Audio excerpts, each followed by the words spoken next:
Ready when you are. All right. Hello and welcome on the Giants Broadcast Network. I'm David Lewis. He is Sammy Krimstein as the 2-seeded Gaithersburg Giants play host to the number 3 seed Bethesda Big Train. This is surely going to be an amazing series, so sit back, relax, and grab your popcorn. Keegan Johnson will start on the mound for the Giants in Game 1. Best of 3 here, Sammy. What do we got?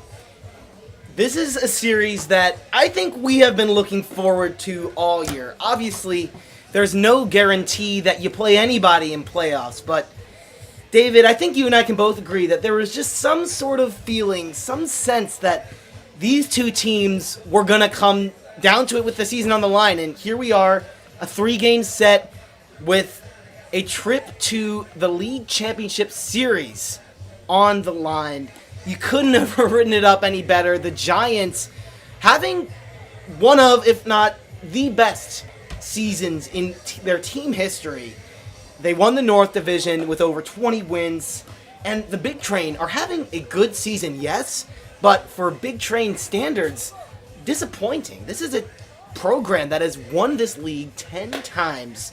They've done it in back-to-back seasons now, and the Giants are looking to put an end to that. This would be a storybook way for Gaithersburg to get to their first league championship series in team history. So, a lot on the line, a really fun game. David, I'm looking forward to it. I know you are. I hope everyone at home is as excited as we are. Well, the Big Train took care of business last night in their wild card game at Bethesda. They took down the Metro South County Braves 16-4. That one going final in the 8th inning thanks to a 4-run bottom of the 8th, which got the mercy rule involved. But the first pitch from Keegan Johnson to Justin Nadeau will find the zone for strike one, and we are away here in the Cal Ripken League playoffs, second round. 0-1 now. Pitch from Johnson. This one fouled off by Nadeau. And David, this is Johnson's first time pitching in quite some time. Has not pitched since the month of June 20th. He had only 2 outings earlier in the season. Both of them were good. He went 5 in both, looking to give the Giants some length once again in the playoffs. 0-2, that one hits the tuchus of Nadeau, and he is aboard as the first base runner in this game. And that'll bring up one of the toughest outs, if not the toughest out, in the Cal Ripken League this summer, Andrew Williamson. How about one of the toughest outs in the history of the Cal Ripken League? What Williamson has done this year, unbelievable. He set the all-time record for average, slug, OPS, and tied the record for home runs. Second all-time in total bases to now MLBer Hunter Renfroe, who played for the Big Train in the early 2010s. That's an encouraging sign from the young UCF Golden Knight. 0-1, he squares to bunt. This one put on the ground. Gibbs calls for it and just decides to eat it there. Throw back to second. Not in time. So a bunt single. And the Big Train knocking on the door early with a runner on first and second and nobody out.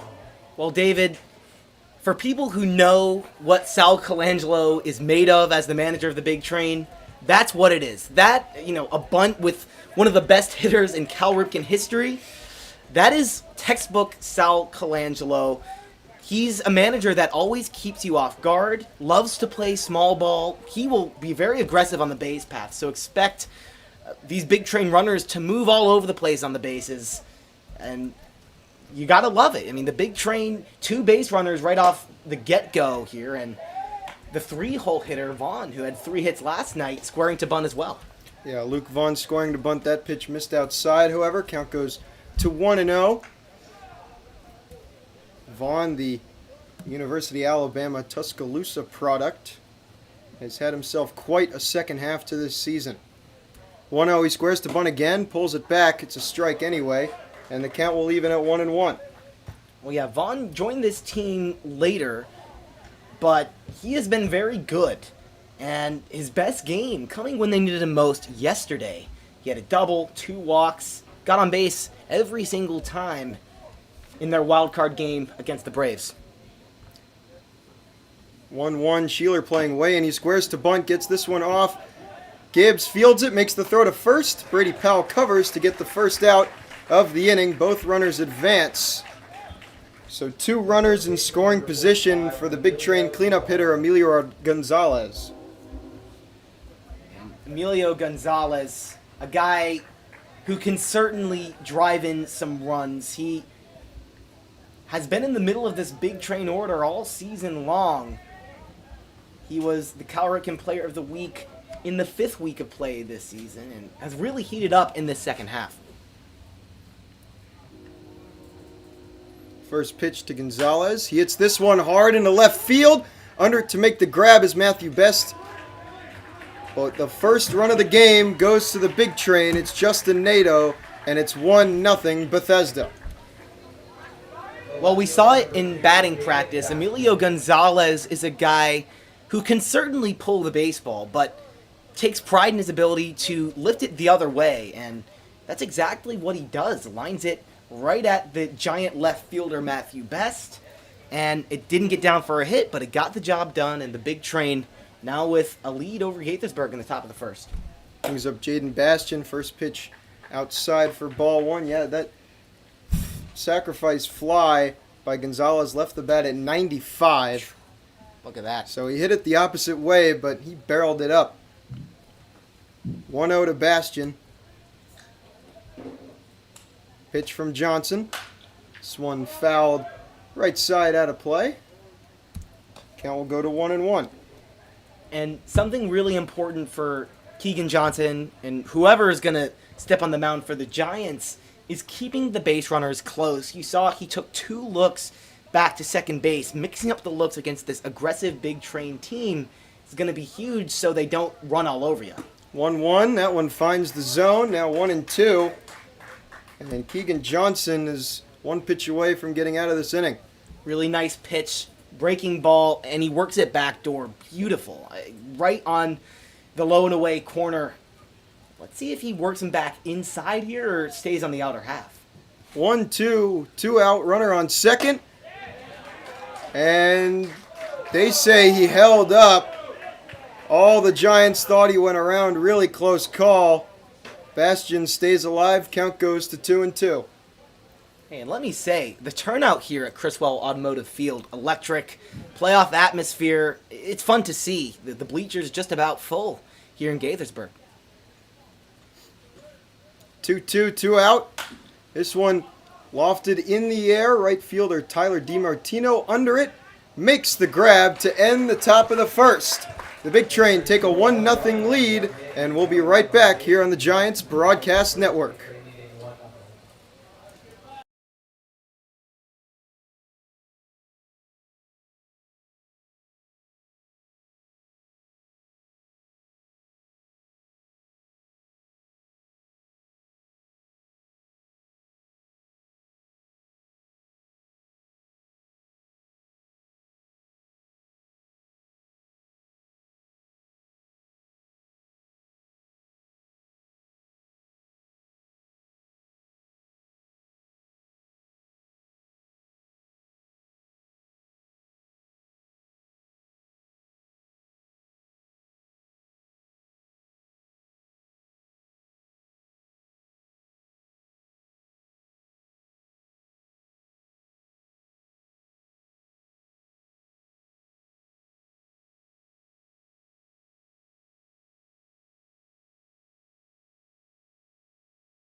You ready?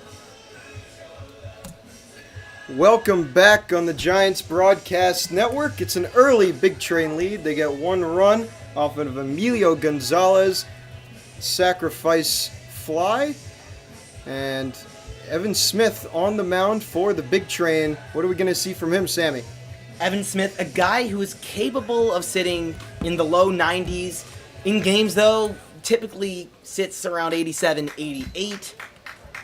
He's going to mostly come at you with three pitches. He's got the fastball, changeup, slider.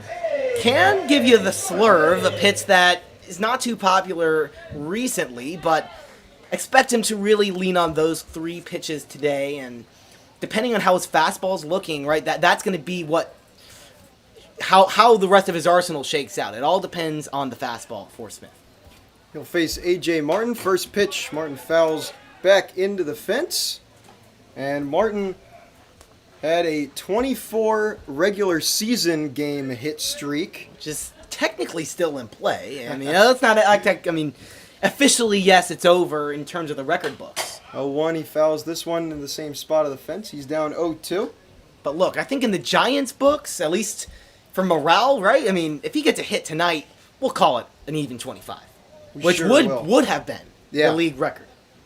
Fortunately, had to miss the final regular season game in Alexandria. That one inside, able to dodge that. Count goes to 1-2.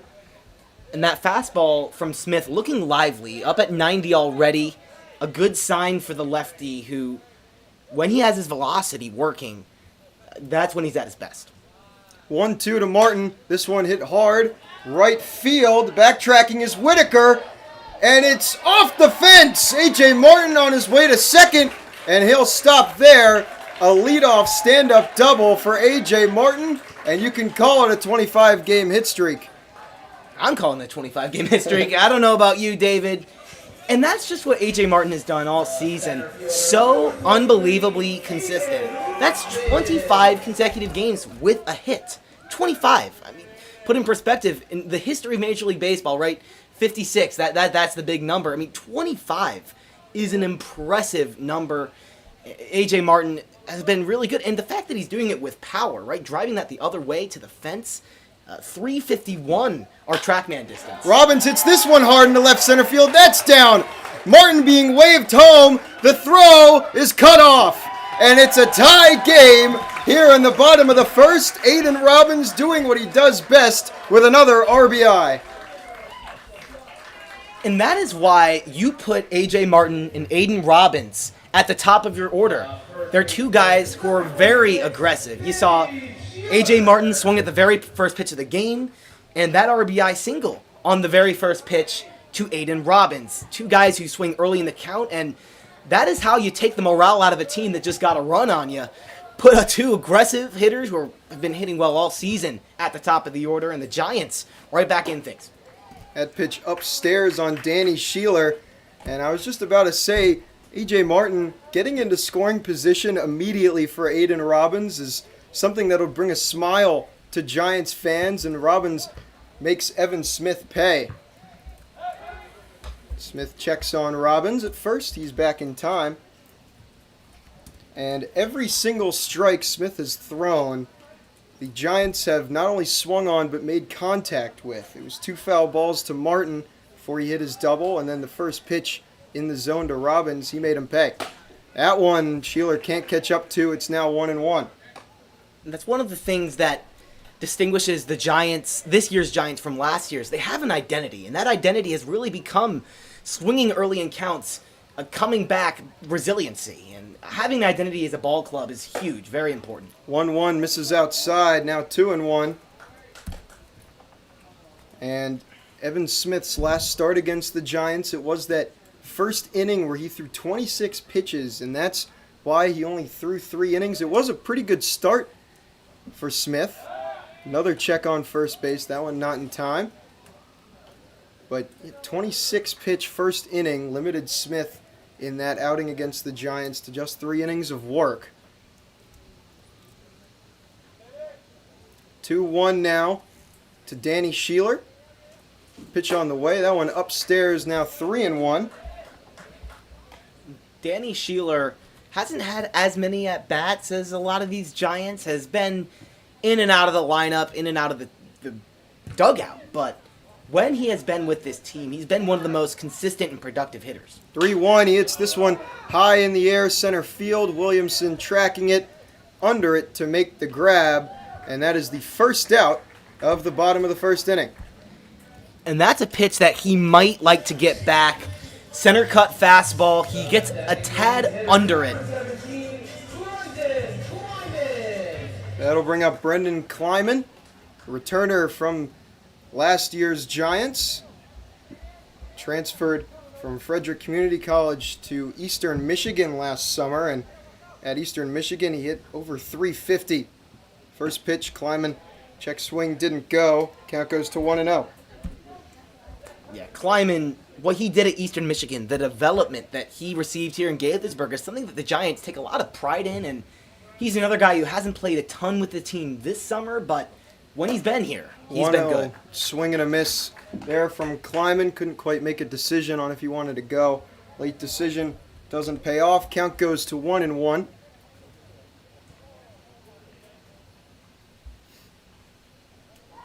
1-1 pitch from Smith. This one fouled back into the netting. Count goes to 1-2. Kleiman hasn't had an at-bat since July 8th against the Big Train. And before that, he hadn't played since June 22nd. So hasn't had too many live reps lately. That shows you the confidence the Giants have in him to put him in the lineup cold. 1-2. That one fouled off. Kleiman stays alive. And he earned that trust by what he did in the spring at Eastern Michigan. I mean, as you mentioned, he hit over 350. He had more walks than strikeouts, 27 RBIs. An incredible season, putting him on the map. 1-2. This one he puts on the ground and into shallow right. The third hit of the inning for the Giants, and now it's runners on first and second, just one out for Brady Powell. And I can't be certain, but it looked like that was the first time we saw the slurve from the pitcher, Smith. Left it over the heart of the plate, and look, Kleiman didn't get a great piece of it, but got it in the right spot, and the Giants keep this train rolling against the Big Train. First pitch to Powell upstairs. Powell with a different looking bat for the playoffs. Bright blue. Haven't seen that from him yet. Looks really nice though. See if he can put it to use. 1-0. Pitch from Smith. Fouls back into the fence. Count goes to 1-1. I must say, the blue bat is nice. Yeah. Kind of goes with the baby blue Giants uniforms. I mean, look, the Giants look is just incredible. You must, even if you're a Big Train fan, you got to admit it. Smith steps off. He wants a word with his catcher, Luke Vaughn. And the Giants have put a ball in play in every single at-bat thus far. The only out recorded was Danny Sheeler fly out to center field. And Powell looking to add to that hit parade. Runners on first and second, just one out. 1-1 count to the Radford University product. Pitch from Smith. This one hit hard into left field and just goes foul. Powell just a tad bit early on that one. Got the changeup, and it was the spot he was looking for, absolutely, but that is the benefit of a good changeup that is subtle, right? It doesn't drop too much in velocity, but it does just enough to keep that from being an extra base hit for Brady Powell. 1-2 now. What can Powell do? This one he hits up in the air, shallow right field. Whitaker tracking it. Under it, makes the catch. Runners do not advance. And there's two out here in the bottom of the first. And that is just very good pitch sequencing by Smith. He goes to the changeup on 1-1, and Powell way out in front. And then he gives him a center cut fastball, dares him to hit it. And because of the changeup earlier, Powell's a tad late on it. And that's a pitch that, if sequenced poorly, is crushed by Brady Powell. So give credit to Smith, who's using his pitches effectively tonight. That brings up Barham White. First pitch to White upstairs. And this is a big spot. If the big train can strand two Giants base runners here in the first inning, they get some momentum back after losing the momentum they had earned in the first inning. 1-0 now to Barham White. That one on the inside part of the plate. White didn't like the call. Count goes even at 1-1. Barham White, a guy who, if you look at the stat sheet, that just doesn't tell you all the value that he has brought to this team. Although his average is below 250, his hits have come in big moments. He brings a smile every day. The morale he brings to the dugout is huge. 1-1 he fouls off Luke Vaughn. Count will go 1-2, and Evan Smith 1 pitch away from getting out of a jam. Both pitchers in the first inning limiting damage. One of my favorite things about Barham White is his two-strike approach. So you'll see him widen up, no stride. 2 strikes right here. 1-2, 2 out. Inside, that's a good block by Luke Vaughn behind the plate for the big train. Count goes even at 2-2. Barham White, a tough out. A lot of his hits have come with 2 strikes this season. 2-2, 2 out runner on first and second. Pitch from Smith. This is one that hits hard into left center field. Williamson tracking, makes the grab to end the first inning.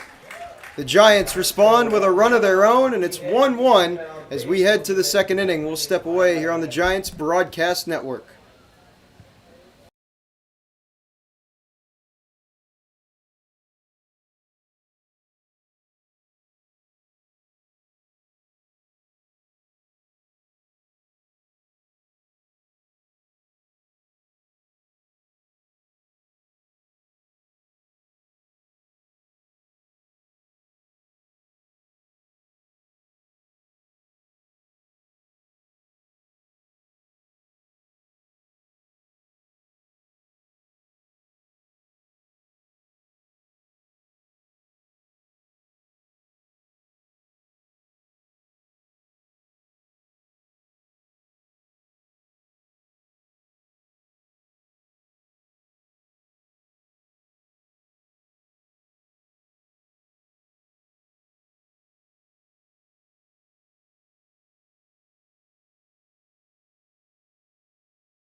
All right, you ready to come back? I am ready. Welcome back on the Giants Broadcast Network. I'm David Lewis. Alongside me, Sammy Krimstein tonight. Keegan Johnson back on the mound. He had an up and down first inning, wouldn't you say, Sammy? He did. He had a hit by pitch, and then a single to Williamson, a bunt single. Ended up allowing a sac fly to Emilio Gonzalez, but he bounced back, limited damage. Didn't really get hit hard at all, right? I mean, the single was a bunt single, and that's what makes this big train team so good. They can do damage even when they aren't hitting the baseball hard. First pitch to Whitaker was ball, 1-0. This one hit hard right at A.J. Martin for out number 1. And Keegan Johnson making some really good pitches, doing a good job at nibbling the outer edges of the strike zone, and that's what's made him effective in his limited time this summer. That's what made him effective this spring at Ball State, where he was the 2024 MAC Freshman Pitcher of the Year. Brings up Matthew Wesley. First pitch, he goes around. That one had him fooled. 0-1. And that is a beautiful pitch. Breaking ball once again. And fooled was right. Just dipped out of his reach. 0-1 to Wesley. That one way outside. Count goes to 1-1. Two southpaws working tonight. Matchup of lefties. Love to see it because it It definitely is a different ball game when you're facing a left-handed pitcher. Wesley puts this one on the ground. Colin Gibbs fields it, makes the throw. Sheeler makes a great play to stop it, but cannot get back to the base in time. So infield single for Matthew Wesley. And that's a play that, because of the big hop, Gibbs thought he had to rush the throw. He didn't set his feet. He was almost like a Patrick Mahomes kind of throw off his back foot. Not what you want to see, because he had time. He could have gotten his feet set to make an accurate throw, and I don't know exactly how they'll rule that, but definitely a defensive mistake that could cost the Giants here. Pickoff attempt not in time. Jordan Crossland up to bat. He's the DH tonight for the Big Train. We've seen him plenty at second base this year for Bethesda, but not tonight. First pitch to Crossland. Low for ball one. Crossland, the Maryland product, led off a lot of this season for the Big Train. Actually leads the team in at-bats. He played a lot of outfield this spring, moved to the middle infield, and now DH tonight. Another pickoff attempt not in time. Yeah, so going back to that throw by Gibbs, he called Martin off. It would have been a tougher throw for Martin, I think, because he would have had to throw across his body with no momentum going towards first. But Gibbs had a little jump throw. This one put on the ground and foul. Count will even up at 1-1.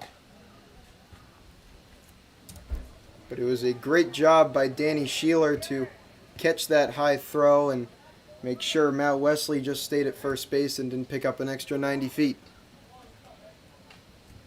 So 1-1, 1 out, runner on first to number 1, Jordan Crossland. Pitch from Johnson. This one fouled into the netting. Count goes to 1-2. And I'll reiterate how good Johnson has been with placing his pitches. Everything has been on that outer half to a right-handed hitter, and he does that because his fastball gets good run. So you might think you have a barrel, but if it's very slight, but the baseball will run away from the barrel and induce weak contact or sometimes even a swing and a miss. 1-2. Runner goes. No one's covering. The throw gets away from Powell and into center field. But Wesley will elect to stay at second. It's a stolen base. It was a late cover there by the middle infielders for the Giants, and Barham White thought he had the strike 3 call as well. Count will even at 2-2, and it's another runner in scoring position for the Big Train. Considering he was practically on his knees, Barham White makes a pretty accurate throw that could have gotten them if the middle infielders were there on time. 2-2 now. Swing and a miss. And Keegan Johnson has his first strikeout of this afternoon. The slider is beautiful. And that's usually, it's an unorthodox spot for a slider in that spot. Usually, you know, as a lefty to a righty, you'll see him go backdoor or maybe even try and jam him inside. But he kind of leaves that one out over the plate, dares him to hit it. Too much break, too dirty of a pitch to connect with. First pitch to Landon Franklin finds the zone. Count will go 0-1 to the rising freshman at Kentucky, Landon Franklin.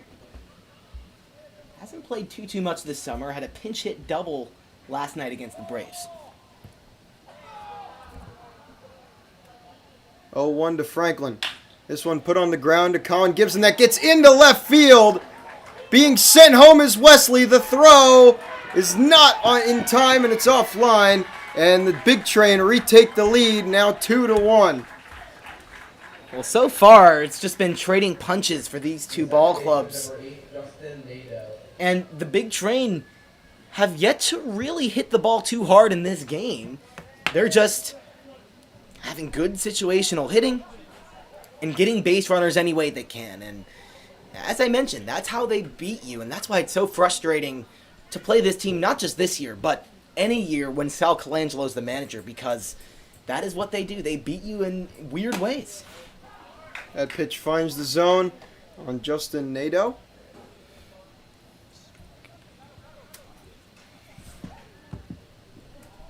And that's really tough for Colin Gibbs. He kind of stabbed at it and just couldn't cover the ground in time to at least keep it in the infield. 0-1.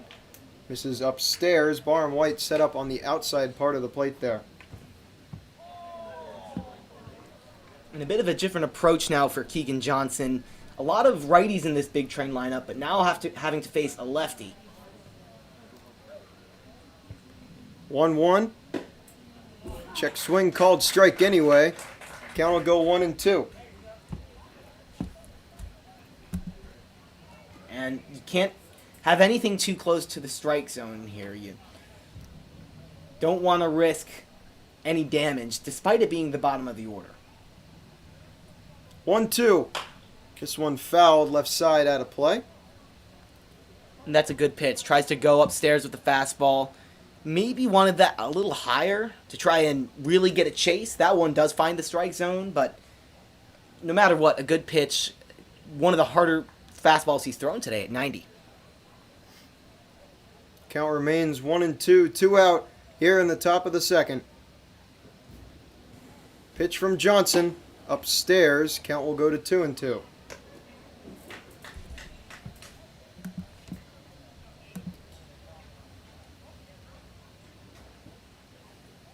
Barham White really concerned about Landon Franklin on first, giving him a couple looks now. 2-2. Outside, just misses. Count goes full. Right idea from Johnson. Almost gets the call. And I think he missed the strike zone by maybe an inch or two. Full count, 2 outs. Swing and a miss. Keegan Johnson, 2 strikeouts in the top of the second.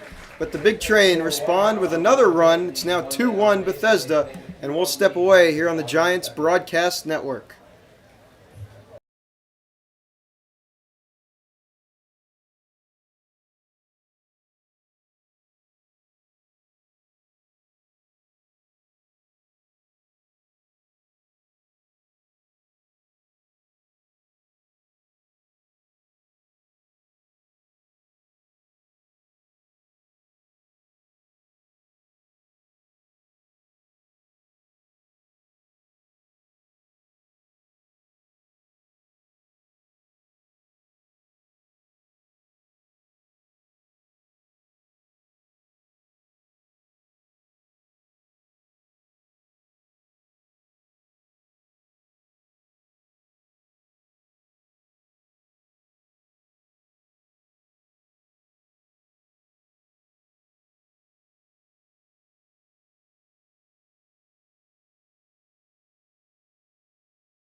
Come back.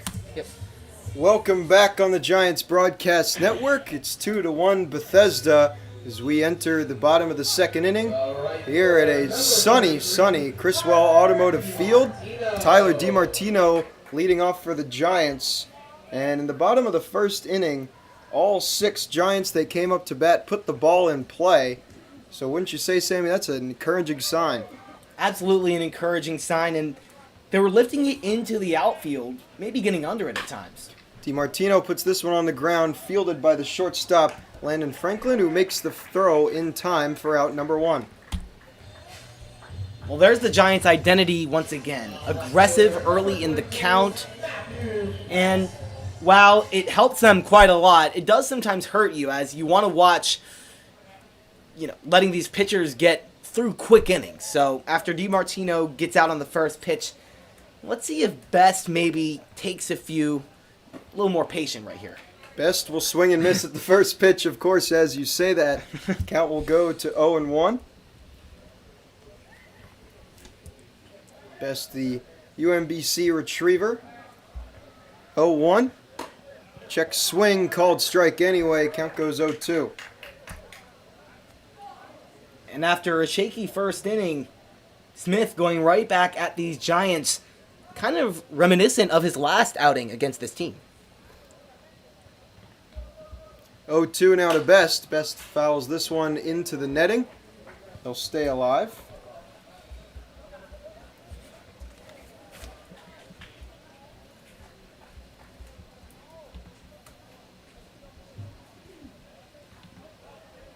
Count remains 0-2 to Matthew Best. Playing left field tonight for the Giants. Fouls this one again into the netting. Good battle from Best. He's 3 for his last 23. Got off to a real hot start. Has cooled down a bit here in the second half. Giants trusting in to turn things around here come playoffs. 0-2, called strike 3 on the outside part of the plate. Evan Smith's first strikeout of the night on Matthew Best. And that is just a really, really good pitch. Slider perfectly placed on the outer half back door, and you can't ask for a better spot for Smith, who gets his first strikeout tonight. Brings up Colin Gibbs, who fouls this one off right side out of play. And it'll narrowly miss some kids on the soccer field. They're all right. Count will go 0-1. 0-1. Bounces in. Count goes even at 1-1. He's gone off speed now 3 straight times. Expect him to go to the fastball again sooner than later. 1-1 pitch from Smith outside. Count will go 2-1. And there it is, the fastball, but he misses. Hasn't quite had the precision of Keegan Johnson today, but so far, so good. Only 1 run, and the big train are up. 2-1 misses upstairs on Gibbs. Hitters count now for the future Maryland Terrapin. Terp versus Terp here. Yeah. 3-1. This one hit hard and into shallow right. The 4th base hit for the Giants, and Colin Gibbs is aboard with 2 outs for A.J. Martin. Colin Gibbs, that's what he's been doing all summer long. Not really waiting for his pitch necessarily, but if he gets something he can put a barrel on, he will put a barrel on it. That pitch, not necessarily a great one to swing at low and away, but he gets a barrel on it, grounds it into right field for a base knock. A.J. Martin swing and miss at the first pitch. That was kind of uncharacteristic of Martin. We're not used to seeing that. We're used to seeing the aggression, but maybe not the wild chases at a off-speed pitch. He's going to want to reset here. 0-1, he drives this one into left field. Under it to make the grab, though, is Jaden Bastian to end the second inning. Giants unable to respond. The score remains 2-1, and we'll go to the third inning here on the Giants Broadcast Network.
Yeah. I'm ready.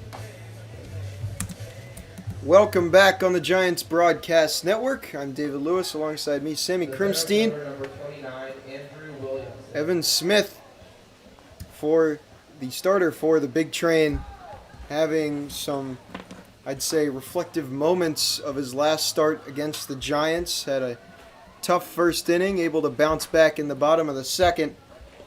But now it's Keegan Johnson's time to respond. That pitch way inside on Andrew Williamson. Count will go to 1-0. Fun fact about Williamson, not a lot of people seem to know this, but if anybody remembers Sean Rodriguez, MLBer, played for the Pirates, I certainly remember him. Yeah, that's his uncle, believe it or not. Williamson fouls this one off. Count goes 1-1. It always helps to have a relative Some MLB blood, right? Yeah, that made it to the show.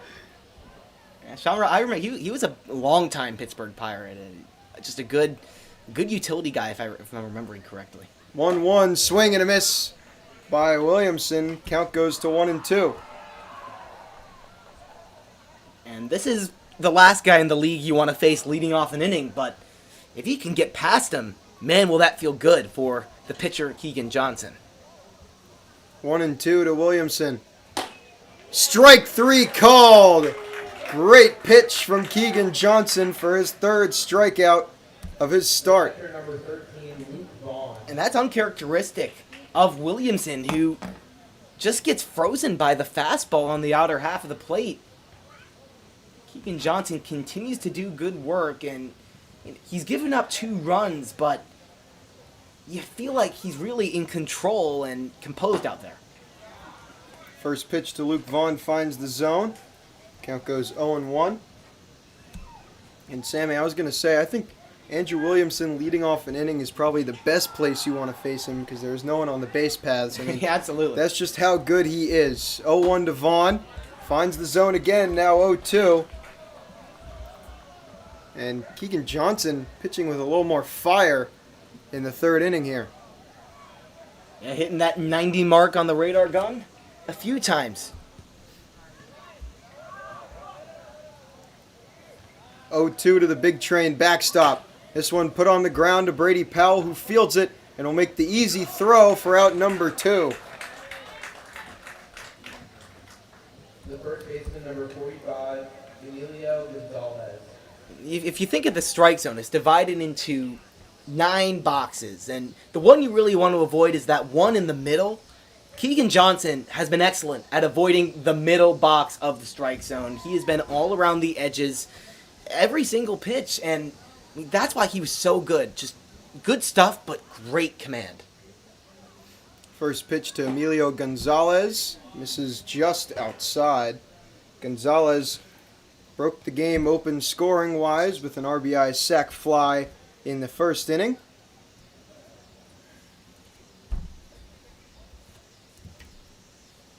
One-zero to Gonzalez. He pops this one straight up. Matthew Best tracking it. And he will make the grab to end the top of the third. Big Train go down 1-2-3. That's a great response from the Giants starter, Keegan Johnson. And we'll step away here on the Giants Broadcast Network.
Welcome back on the Giants Broadcast Network. Aiden Robbins will lead it off for the Giants here in the bottom of the third inning. Evan Smith still on the mound for the big train. He hasn't gone more than 4 innings at all in the regular season. And up until his last start back on July 13th against the Giants, he only had 4 walks, but then had 3 in that game. First pitch to Robbins. He fouls this one back into the netting. Count will go 0-1. And we will see how long they'll stretch out Smith, because the big train, they love going to the bullpen. They have a lot of very good bullpen arms. 0-1, that one misses low. Count goes to 1-1. Max Martolf, who was the pitcher of the week in the last week of the Cal Ripken season, is one of the better relief pitchers in this league. But they're going to have to be strategic, because this is a 3-game series that you don't want to burn arms too quickly. It depends how close this game ends up being, how good Smith is looking, how deep he can go. I mean, some guys have pitch counts, right? It's summer ball, so a lot of factors going into that decision for a manager. 1-1 missed outside. Count will go 2-1 to the Seton Hall product Robbins, who swings and misses there. Count goes to 2-2. Yeah, you're certainly right. I wouldn't be surprised if tonight maybe we don't see a big train pitcher that can top out below 90. I mean, they have some really good arms in that bullpen. 2-2, this one hit hard and into left field past the diving Matt Wesley. And Aiden Robbins is 2 for 2 with 2 singles now. The first baseman, number 46, Danny Sheeler. It's huge that Robbins is having a good game today. Offensively, the last few games of the season wasn't quite getting the results that he wanted, but 2 singles tonight, getting on base, doing his job, right, for these Giants. Brings up Danny Sheeler, who flew out to center his last time up. That pitch finds the outside part of the plate. Count goes to 0-1. Sheeler walked off the big train earlier this season, and our colleague Tyler Lochte gave him the nickname the train conductor. That pitch misses way upstairs. Count goes 1-1. Giants down early here, 2-1 in the bottom of the third inning. So can the train conductor come through with Aiden Robbins on first? 1-1, this one hit hard, and a leaping grab by Nato. And the double play not in time. That's heads up base running by Robbins there, and a really nice play by Nato. Yeah, that's one where if we had instant replay, they may be going back, because it was bang at first base. Robbins trying to get back over there. But good for him on seeing the line drive, freezing, and getting back as quickly as he could. Brings up Brendan Kleiman. First pitch misses low for ball 1.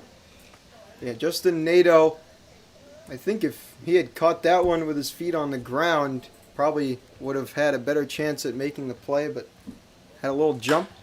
Kleiman flies this one into right field. Whitaker under it, makes the grab, and there's 2 gone very quick here in the bottom of the third. And that's what the pitcher Smith has been doing as of late in this ball game.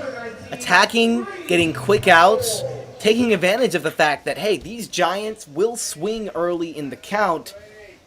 I mean, as a pitcher, why not use that sheer advantage and get through innings a little quicker? Brings up Brady Powell now. First pitch to Powell misses outside. Powell is the leader in RBIs for a majority of the season for the Giants. That earned him an All-Star nod. Has cooled down recently, but looking to get back to where he was to begin the season. 1-0 to Powell. That one misses upstairs, now 2-0. Yeah, Powell, impressive what he's been able to do. Really his first time playing since coming off of a major elbow surgery. And, I mean, he's been reliable at the plate for most of the summer. He's been good in defense, especially playing in the outfield, coming off of an arm surgery like that. Give him credit. 2-0. called strike on the low part of the zone. Count will go 2-1. Powell backed off of it, and there's a train whistle somewhere. Not sure if that's in the big train dugout or their cheering section. 2-1. Taken low. Count goes to 3-1.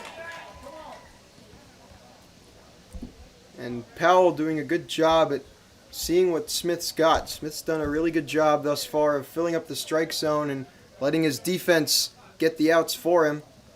3-1. This one hit to the shortstop, Landon Franklin, who throws to second base for the third out of the third inning, and will step away. The score is still 2-1 Bethesda here in Gaithersburg.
Yep.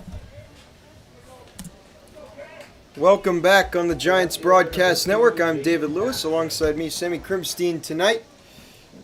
And it'll be Jaden Bastian to lead off for the Big Train, who remain on top 2-1. One run in the top of the first and the top of the second. The Giants have only responded in the bottom of the first with one of their own. Keegan Johnson had a really nice top of the third. Swing and a miss by Bastian, picking up right where he left off. Bastian's a guy who is playing his best baseball right now here in the second half, now coming into the playoffs of the Cal Ripken season. 0-1, swing and a miss. Count will go 0-2. Johnson effectively working the off-speed that time. Slider getting a big hack and a miss from Bastian. And I like that. Starting the inning by getting 2 quick strikes for Keegan Johnson. 0-2. That one bounces in. At this phase of the game, a block as a catcher doesn't matter too much, but if this one comes down to the wire, which it's looking like it may, Barham White's defense back there, blocking up a baseball, is going to make a big impact. 1-2 now from Johnson. Swing and a miss. Bastian retired as he went golfing for that one. And Johnson with his 4th strikeout of his outing. Well, so far today to righties, that breaking pitch has mostly been used on the outer half of the plate. So Keegan Johnson decides to tie him up inside that time. Just great pitch selection. This one a comebacker off of Johnson, and Whitaker will get on off of a broken play there, and Barham White wants to talk to his pitcher after that, make sure he's okay. And I think that hit Johnson in probably the most padded area. So he appears to be all right, and he'll continue. But that breaks a streak of 5 straight retired Big Train. No plural form of Big Train, so it's kind of hard to say. Big trains? Yeah, I don't really know. I don't know. Brings up Matthew Wesley. Puts this one on the ground to Powell. Powell fields it, flips it to Martin, who throws to first. Double play cannot be completed. Danny Sheeler again having to climb the ladder to keep the ball in play. So Whitaker out at second, and Wesley now stands on first base. Infield defense has been a bit shaky today for the Giants. Colin Gibbs couldn't make a play at third base, and that time where they had time enough to turn to a high throw at first base, they couldn't get the job done. That's something that will absolutely make an impact. The little things, right? When you're playing the big train. And those are things that TJ Brockway, the manager for the Giants, hopes that they tighten up here in the postseason. 1-0 to Crossland as a big train rolls through the town of Gaithersburg. I was 1-0 misses outside, now 2-0. I was gonna say, I was always wanted to mention that because for those of you who've been to downtown Gaithersburg, they're the train tracks that cut right through the downtown area, and I mean, those are some big trains. I mean, you could get stuck behind one, and you will be sitting there in your car for 10 minutes. 2-0, Crossland flies this one to deep right field, and that's out of here. A 2-run blast from Jordan Crossland. And he's broken this one open. It's now 4-1 Bethesda. And you got to give credit where credit is due. Jordan Crossland, a great piece of hitting. Talent-wise, he's one of the better bats in this lineup. A D1 guy, power 5 at Maryland, and that's why. That's a good pitch from Keegan Johnson, and Jordan Crossland just doesn't care. He takes it the other way with authority, 361 feet and change. That's just great hitting. Now Landon Franklin will step in, and that one bounces in. Count goes 1-0. And Crossland, a guy who in batting practice was working just on his hands. You know, no feet, no load, no nothing, just throwing the hands at the baseball. And while that doesn't really indicate to be working on power, he really prides himself on quick hands. When you have quick hands, you have good bat speed. When you have good bat speed, you can hit a ball 361 feet over the wall over there and right. 2-0 now to Landon Franklin. Fouls this one into the fence.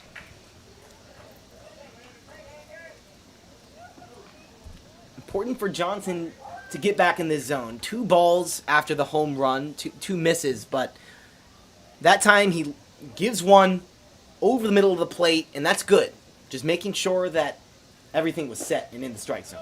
2-1 bounces in now, 3-1. Yeah, it's really tough for Keegan Johnson. Had a broken play that hit off of him. Defense unable to make a play on that, and then double play that just wasn't quite executed. Keegan Johnson was 1 throw away from getting out of this inning. 3-1. Foul tipped by Franklin. Count will go full. You're absolutely right, David. And that's where the little things, one throw being maybe a foot too high, cost you runs. And it just did for Gaithersburg. Full count, 2 out to Landon Franklin. That one misses low. Franklin aboard via walk. That'll bring up Justin Nadeau. And that's the last thing you want to do defensively is make your pitcher throw extra pitches. Johnson should have been out of this inning. And now he's throwing extra pitches. He gives up the home run. He walks his first batter. And now he has to face this really deep big train order for the 3rd time. I could see Brockway going to the bullpen soon. This one put on the ground to Powell, who fields it, makes the throw to first in time for the final out of the top of the 4th inning. So after a train horn sounds in Gaithersburg, the big train lighted up Jordan Crossland 2-run home run. It's now 4-1 Bethesda, and we'll step away here on the Giants Broadcast Network.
Welcome back on the Giants Broadcast Network. The big train, 2-run home run from Jordan Crossland, and it's now 4-1. Barham White will be the first batter for the Giants as they look to respond.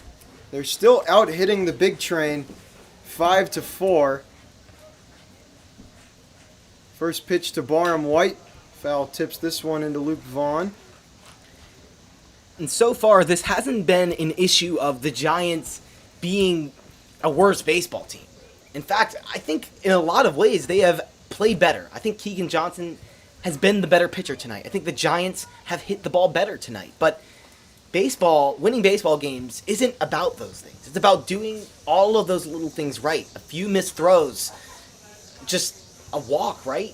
It ends up doing huge damage for the Giants. And also, the big train on the base paths and bunting, literally earning them runs. So they're winning this game right now in the most big train way possible, just doing all the little things. 1-1, Barham White flies this one to left field. Bastian under it, makes the grab for out number 1. And Evan Smith now up to 58 pitches. He had 27 pitches in the first inning. Again, we talked about how similar this start is to his previous start, but he's back out for another inning of work, now with more outs and further into the game than the previous time he faced the Giants. Tyler DiMartino watches strike 1. And a good take by DiMartino, who weakly grounded to the shortstop on the first pitch last time. Giants are going to have to be a little more patient as 0-1 finds the outside part of the zone. DiMartino is down 0-2. Smith is really just, as you mentioned, been very efficient. He's blowing through this Giants order here in these past few innings. 0-2. This is upstairs. Smith unable to locate that put-away pitch. Fastball up at 90.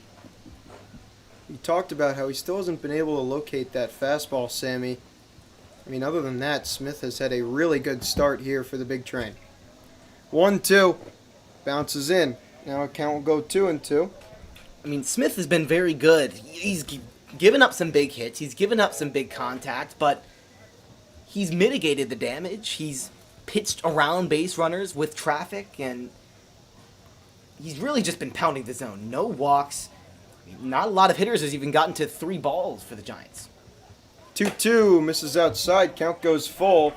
As I say that, of course, the Giants get a hitter with 3 balls, which is a good thing. They need to work some more counts.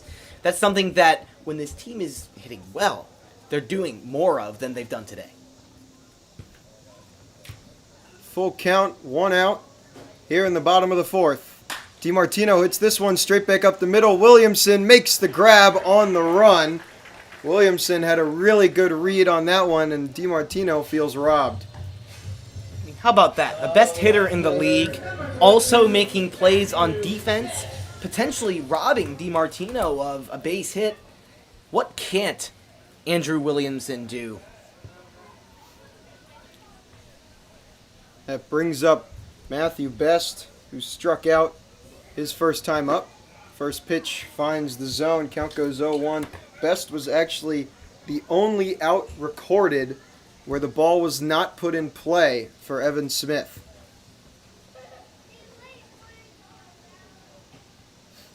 Oh, 1. Misses outside. Count goes to 1-1.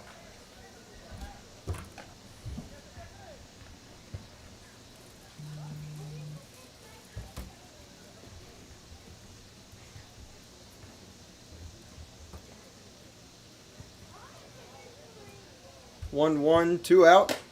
That one misses high and outside. Count goes to 2-1.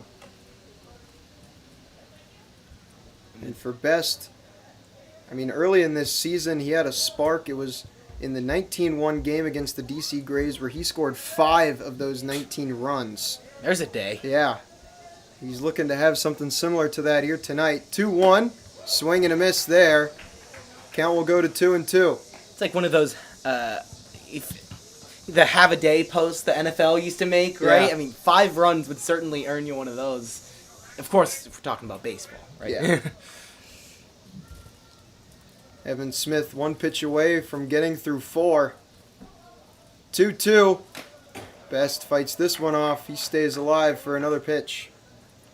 That's a pitch that, yes, he might want to get back, center cut fastball, but it's a good thing. The Giants need to foul some more pitches off, need to make Smith work, who really hasn't had to sweat too much since the first inning today. 2-2. Swing and a miss from Best. And Evan Smith struts off the mound. He's through 4. And the score remains 4-1. Bethesda will step away here on the Giants Broadcast Network.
Welcome back on the Giants Broadcast Network. I'm David Lewis. Alongside me, Sammy Krimstein, as the sun begins to set here in Gaithersburg. Really a great night for baseball. Hot, but that's what you want. It's summer, right? I mean, you got to sweat a little bit out here. First pitch, Williamson pops this one up. Colin Gibbs under it and makes the grab. And Keegan Johnson doing a really good job. After giving up a single to Williamson his first time up, he's now retired him 2 straight times. And that single was a bunt single, so really so far, has not let the big train's best hitter hurt him. And on the first pitch, too, well placed, a gutsy pitch, slider right over the middle of the plate. Brings up Luke Vaughn. First pitch to Vaughn, misses low.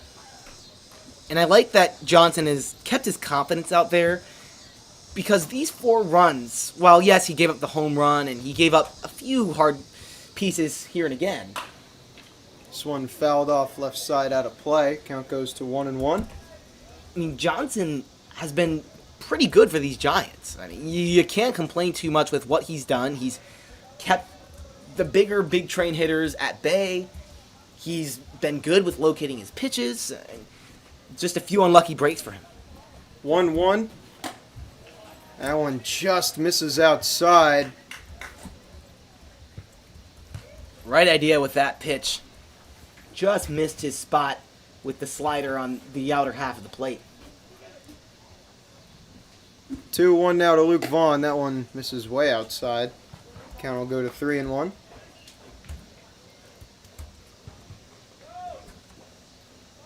Pitch may have slipped out of the hand of Johnson. 3-1 now. That one misses upstairs. And it's a walk for Luke Vaughn, who's aboard for the first time this game. After being aboard all 5 or 6 times, he stepped up to the plate yesterday. And a good AB from him, because those are some good takes. Johnson didn't miss by much with a lot of those pitches. Vaughn, very patient, really earned that walk. Gonzalez fouls the first pitch back into the fence. Count goes 0-1. Gonzalez 0 for 1, had the RBI sac fly in the top of the first inning. 0-1. He hits this one hard and foul left side, and he's down 0-2. And this is another one of those bats in the big train order that if you could get down anyway on strikes, ground ball, fly ball, whatever it takes, if you could get him out, it feels incredible as a pitcher. Johnson up 0-2, looking for his 5th K. Can he get it here? Pitch from Johnson. Upstairs. Count will go 1-2. Part of me feels for Emilio Gonzalez because if it wasn't for Andrew Williamson's insanity run, Gonzalez would be getting a lot more recognition. He's hitting almost 400, OPS over 1,000, 23 RBIs this summer. 1-2, swing and a miss from Gonzalez. And Johnson has his 5th strikeout, and there's 2 outs here in the top of the 5th.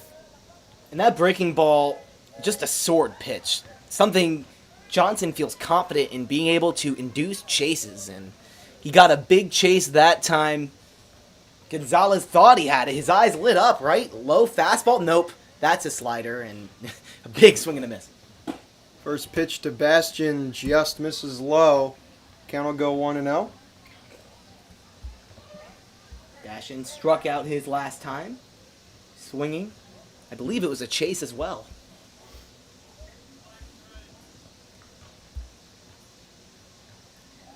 Pickoff attempt not in time.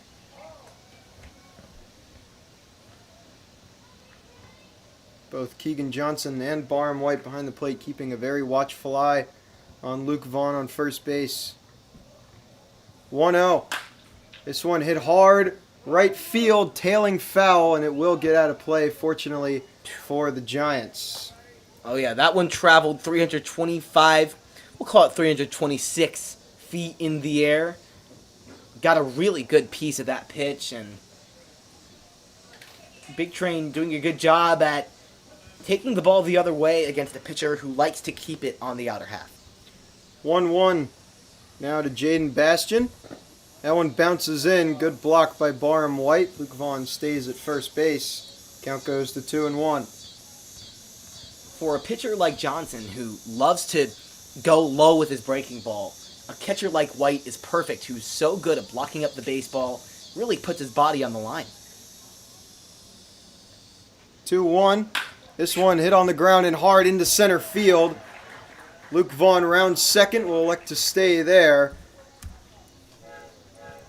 So a 2-out single for Jaden Bastian will bring up Davin Whitaker with a runner in scoring position now. You know, nowadays we have all this fancy technology. We have this TrackMan that tells us that ball was hit at 101 miles per hour off the bat, but I think all you need to know is if you hear the baseball in the air, I think you could say it was hit pretty hard. That one, I made that whoosh sound as it kind of soared low to the ground. Just really good piece of hitting. Just hit that baseball incredibly hard. Whitaker hits this one hard into right center field, and that's down for a base hit. Luke Vaughn will score easily. Bastian will be held up at third. The throw into second. And there's no call made. The tag was applied. And they'll say he was safe at second base. So Davin Whitaker slides in. Vinny Capozzo is going to want a word with Keegan Johnson, and it's 5-1 Bethesda.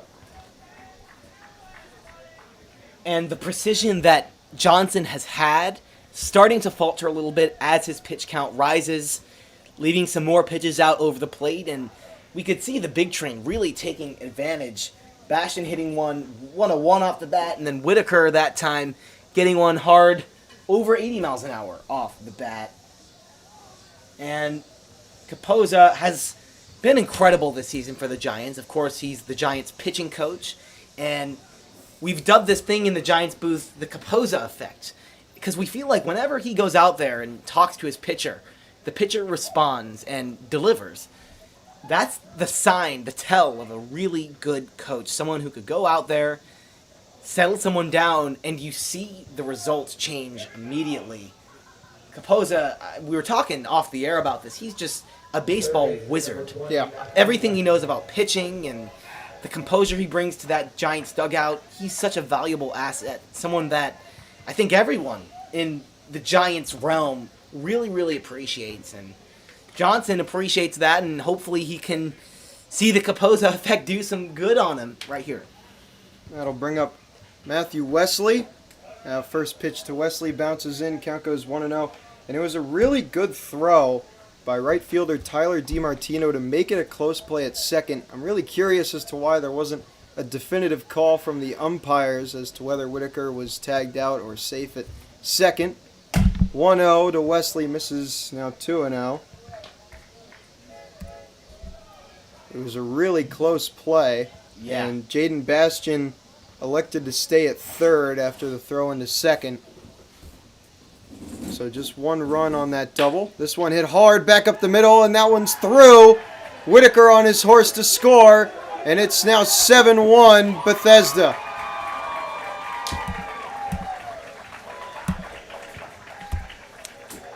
A 2 RBI single for Matt Wesley. And the Big Train have blown this open, and now it's the home run hitter Jordan Crossland stepping back up. And it's a shame because Johnson was doing well, and you really see that after a few mistakes by his defense, his outing starts to tumble down. And it's not to say that he pitched poorly. I mean, he's still only walked 2 batters. You're not concerned about that through now almost 5 innings of work, but it's just a matter of he's been left in this game a long time. The Big Train bats are starting to get adjusted, and I mean, third time through the order, they have been hitting the ball incredibly hard. First pitch to Crossland was fouled off. Second pitch right down the pipe. Count goes 0-2. Johnson trying to get out of this 5th inning. Big Train have already put 3 on the board. 0-2, 2 out to Crossland. Outside, runner goes. Powell covers the throw. Way in time. Barham White doing what he does best, gets a runner stealing, and we'll go to the bottom of the 5th. The Giants now down 7-1, needing a response.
Alright, we'll come back. Welcome back on the Giants Broadcast Network. The Giants down 7-1. Colin Gibbs is going to try and lead off this response for Gaithersburg. Gibbs 1 for 1. Got a single back in the bottom of the 2nd. First pitch is low for ball 1. Gaithersburg was in a similar spot their last regular season game where they were down huge to the Aces, they came back and couldn't quite finish the job. They have the resilience in them. We've seen it all year long. It's about finishing the job. So I have no doubt that they can come back in this game and get close, but getting over that hump is the toughest thing. Gibbs fouled off the second pitch, 1-1. Swing and a miss there from Gibbs. And last time a train horn sounded through downtown Gaithersburg, it was followed up by a Jordan Crossland homer. The Giants hoping that they can get a long ball of their own now. So they're down 6. 1-2, that one bounces in now, 2-2. And Sammy, you're right. Game 36 of 36 in the regular season. The Giants were down 9-0 after the 4th inning to the Alexandria Aces. They would respond with 7. They left the bases loaded twice. This one hit hard into right field, and that's down for a base hit. Colin Gibbs, 2 for 2 tonight as well. Joins Aiden Robbins in that club. How about it from the rising freshman getting 2 hits off of his future teammate at the University of Maryland? I'll tell you, the Terps are excited to have him. He was a beast in high school, is showing maturity. I mean, working his way into just about the everyday lineup for these Giants. As a rising freshman, not every guy can do that. A.J. Martin puts this one on the ground to the third baseman. Wesley, who throws to second, and the double play is in time. So a leadoff single from Gibbs is quickly erased after A.J. Martin grounds into a double play. And now the bases are empty for Aiden Robbins. Which is a shame. Robbins, the RBI leader on the team, 4th in the league in RBIs. He's the guy you want up with runners on, and now he doesn't have any. Robbins hits this one to Wesley, who can't make the play. Robbins turns and heads towards second. He'll elect to hold up, and that throw will make it all the way back to first base. I mean, that throw from Jaden Bastian in left looked like it was going to get away from Justin Nato at second, and maybe Robbins could take second base on that errant throw, but it actually made its way all the way back to Emilio Gonzalez at first. Robbins, a guy who will always take the extra base when he can. Almost got bit by that time by his aggressiveness. First pitch to Danny Sheeler is a strike. He's down 0-1. Sheeler 0 for 2. Today he lined out to Nato at second his last time up. 0-1. Check swing called strike. And Sheeler's quickly down 0-2. I mean, David, how about Evan Smith today? Just getting better as his pitch count goes up. He's been more precise, getting more chases, more swings and misses, weaker contact. Almost the opposite of what Keegan Johnson did. 0-2, misses outside. Couldn't quite get the swing and miss he wanted from Danny Sheeler. Count will go 1-2.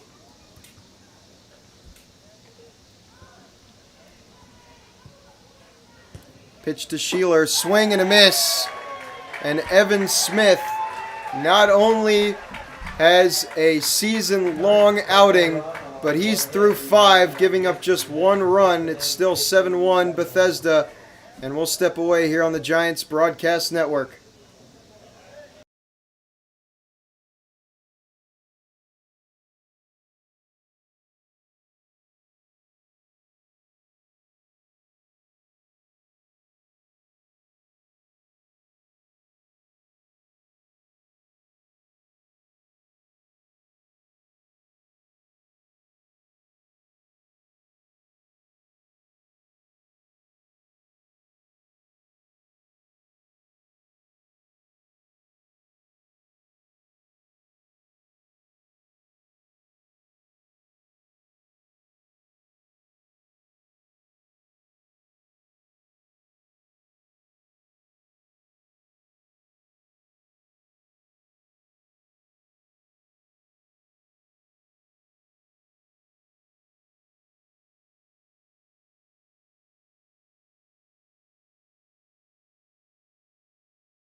Just to go now.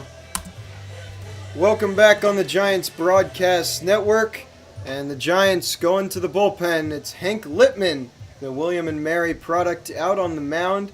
We've seen him in kind of a utility role, both starting games out of the pen and closing at least one. And here, he'll need to put in a pretty good relief outing if the Giants want to stay in contention in Game 1 here. Lippman, a guy who's been very good for the Giants this summer. Mid-threes ERA. He's mostly started games for the Giants, which is why I'm a bit surprised to see him in this big spot out of the bullpen when the Giants are down a bunch of runs. Nevertheless, he's a guy who's gotten the job done, and a good pitch arsenal as well. He has a fastball that runs, a fastball that cuts a bit, a good slider, and a real good changeup that supposedly has been clocked at sub 1,000 spin, which is a really good mark. Jordan Crossland squares to bunt. That pitch up and in. Big Train dugout doesn't like it. Count goes 1-0. Crossland back up after Wesley was caught stealing to end last inning. 1-0. Finds the zone. Count goes to 1-1. Yeah. What I love about that pitch, it's really tight, his slider. 1-1 to Crossland. Outside, count goes to 2-1. Yeah, Lippman, a guy who is really fun to watch. His last outing was a little over a week ago against the T-Bolts. Crossland hits this one hard into left field. That one tailing foul, and it will get out of play. Count goes even at 2-2. And how about the sky here in Gaithersburg? If you could see it on our broadcast, I don't think it quite does it justice, the webcam, but some really nice red puffy clouds over the trees back there. 2-2, swing and a miss. And Lippman, one batter, one strikeout. Way to start your outing, Hank Lippman. Cranking it all the way up to 90 miles per hour there. And a really good pitch. A quick inning here gets the Giants some momentum, and they need runs, so all Lippman can do is keep this right where it is. Brings up Landon Franklin. First pitch to Franklin upstairs for ball one. You're certainly right, Sammy. The packed stands here have gone silent. 1-0, this one put on the ground off Colin Gibbs' glove, and that is broken up. No throw from A.J. Martin. And Landon Franklin's aboard. That one being scored a hit. It was a tough hop for Colin Gibbs over at third. And how about Landon Franklin, the 9-hole hitter for the Big Train, having a really productive day. He's now 2 for 2, reached all 3 times, and has an RBI back in the top of the second. That brings up Justin Nadeau. He's 0 for 2, hit by a pitch, came around to score in the top of the first. That one misses outside. Count goes 1-0. Yeah, the loudest thing at Criswell Automotive Field for the past few innings has been the cicadas. Crowd has gone silent, as well as the Giants' bats. The Big Train had brought a good amount of people over there. They sure have. Making some noise when they're scoring runs, but yeah.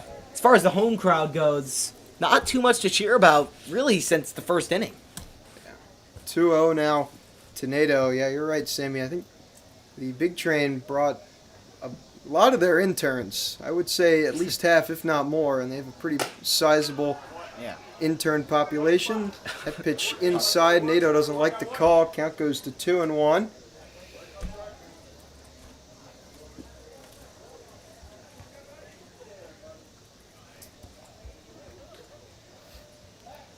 Pickoff attempt. That's a pretty good pickoff move by Lippman.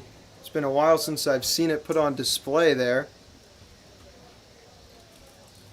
Throw wasn't in time.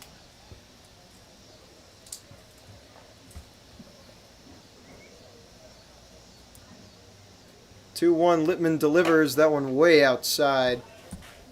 Hitters count now 3-1 to Justin Nadeau. Yeah, Nadeau transferring to Florida from Jacksonville University, where he was incredible, having a lot of success. Missed some time due to injury this spring, but hit .395. 3-1 and called ball 4, just missing the high outside corner. And it's 2 on, 1 out for Andrew Williamson. And that is not a bad pitch by Hank Lippman in the slightest. Just misses. And now he has to work around 2 base runners.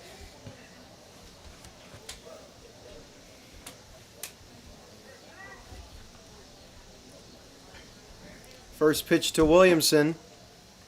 Just misses low and outside. Count goes 1-0. Williamson, a bunt base hit in the first inning, nothing doing since. Here's an opportunity for him to prove why he is the best player in this league. 1-0. This one hit hard and into left field.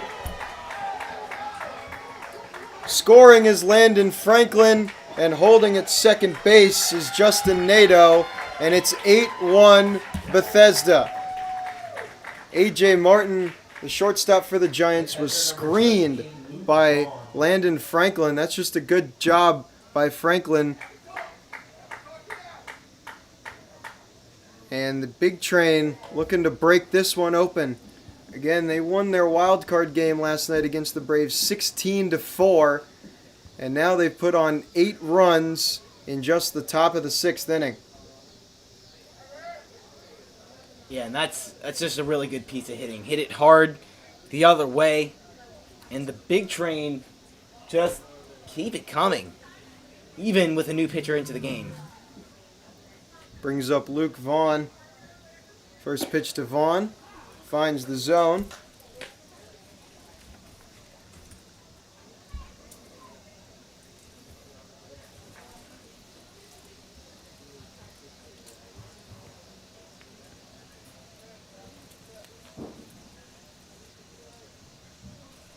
Oh, 1 to Vaughn. That one misses outside.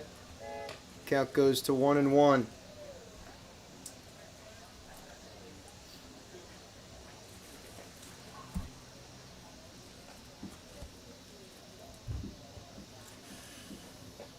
One out. Runner on first and second. That pitch misses outside. Now 2-1. Lippman losing control here in this inning. He's recorded just 1 out to start this relief outing.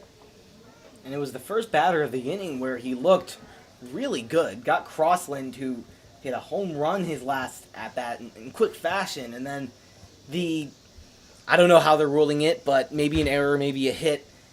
To Franklin, the bottom of the order, a walk. Williamson, a nice hit. And now with Vaughn up, he just can't locate. He's missing glove side, pulling his body across the baseball. Mechanics starting to look a bit out of whack, and I like that he takes a second here to reset and get back to what he does best. 2-1. Misses low and outside. Hitters count now to Luke Vaughn, 3-1. And one pitch could load the bases for Emilio Gonzalez, who, as you noted, Sammy, is having himself quite a summer. He's not a guy you want to put up there with the bases loaded, I'll tell you that much. 3-1. That pitch misses just inside. Lippman couldn't get the call, and it is bases loaded. TJ Brockway will step out, and he will wave to the bullpen to make a change. So Hank Lippman only records 1 out, and we'll step away as the Giants head to the pen. It's Jackson Bauer who will warm up when we come back.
Sure.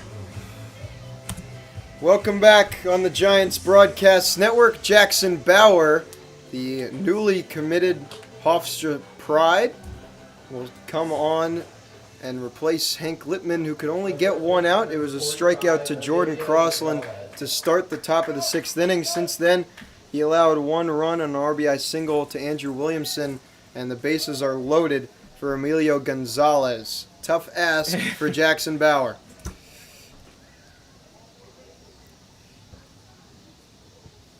First pitch from Bauer. This one hit right back to Bauer, who catches it and makes the double play. Jackson Bauer in a tight jam, able to get out of it. What a play.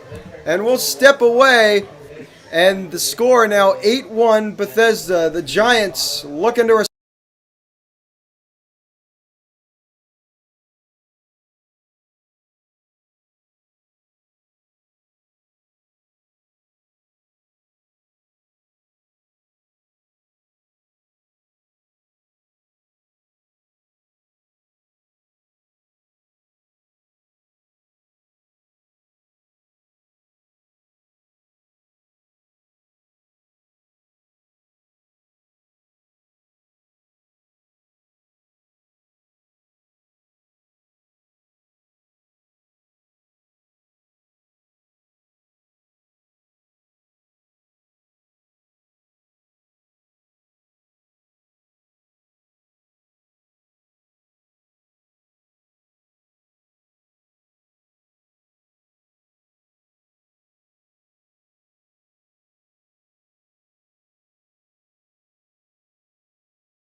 come back and I can talk about it. Sure.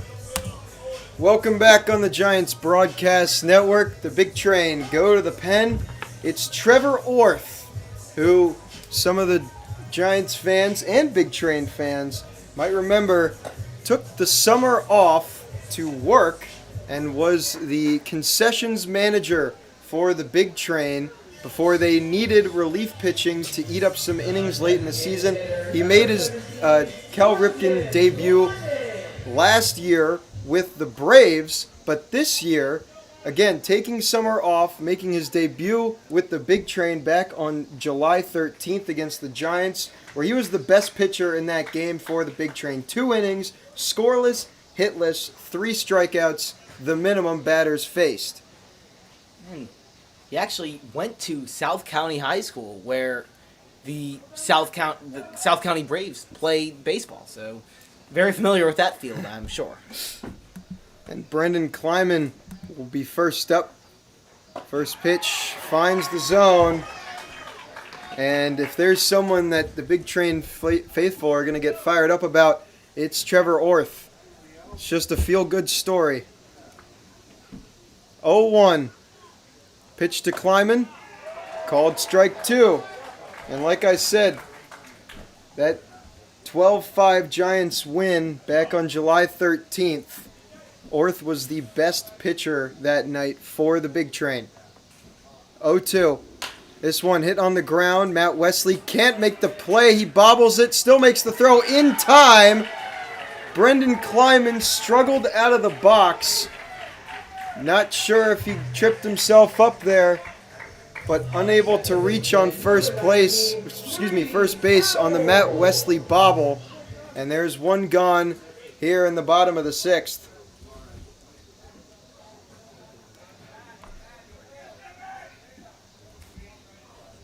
That'll bring up Brady Powell. First pitch to Powell, low outside for ball 1. It's a really good job by Matthew Wesley to stay with that ball. I mean, you could choose to eat it there, but saw that Kleiman was struggling down the baseline and still makes the throw. 1-0, 2-0. Big Train dugout wanted that call. That's the first fastball we've seen from Orth. Everything else he had thrown to that point was under 80 miles per hour. 2-0. That one bounces in now, 3-0. And if I'm Brady Powell, this is a take 1,000% of the time. Giants need a base runner desperately right here. This one has to be in the zone for Orth. And it's not. 4-pitch walk for Brady Powell. And that'll bring up Barham White. The catcher, number 31, Barham White. This game is far from over. The Giants are down big, but time is on their side. They still have plenty of it to work with. One big inning can change the complexion of things here at Criswell. First pitch to White. Misses just high and outside. That's a pretty good frame job by the catcher, Luke Vaughn. Borderline pitch. Unable to get the call. 5 straight balls now for Orth. 1-0. Foul tipped into the glove of Vaughn. Count goes to 1-1.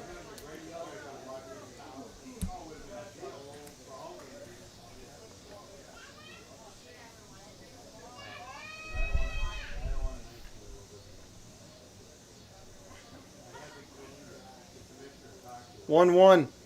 Swing and a miss. That curveball is slow, but it is effective. Somehow, it looks harder than it is because of how tight it is. A lot of spin on it. And no wonder Barham White just couldn't see that pitch. 1-2. That one fouled off the hand of Luke Vaughn. It's a little shaken up. Hope he's all right.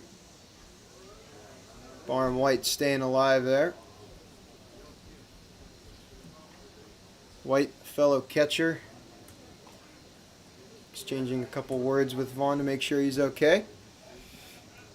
And as you said, Sammy, Giants need base runners if they want to find their way out of this 7-run deficit. Barham White needs to do a job here. He's down 1-2 to Trevor Orth. Well, here comes the Barham White 2-strike approach. Widening out, no stride, throwing the hands at the ball. 1-2, runner goes. This one popped in the air. Powell's got to get back to first.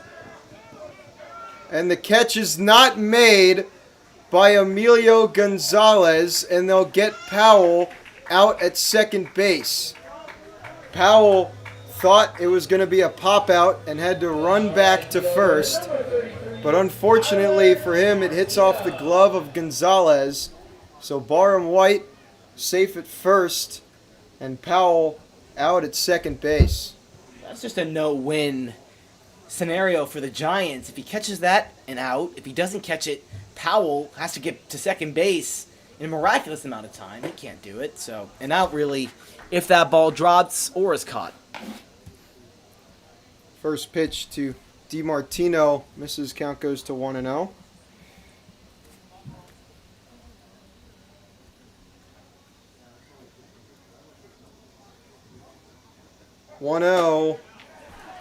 That one right down the middle at 70. And I'm sure DiMartino, the experienced Division I player, is not going to want to see that pitch in the same spot again. 1-1 inside. Count goes to 2-1.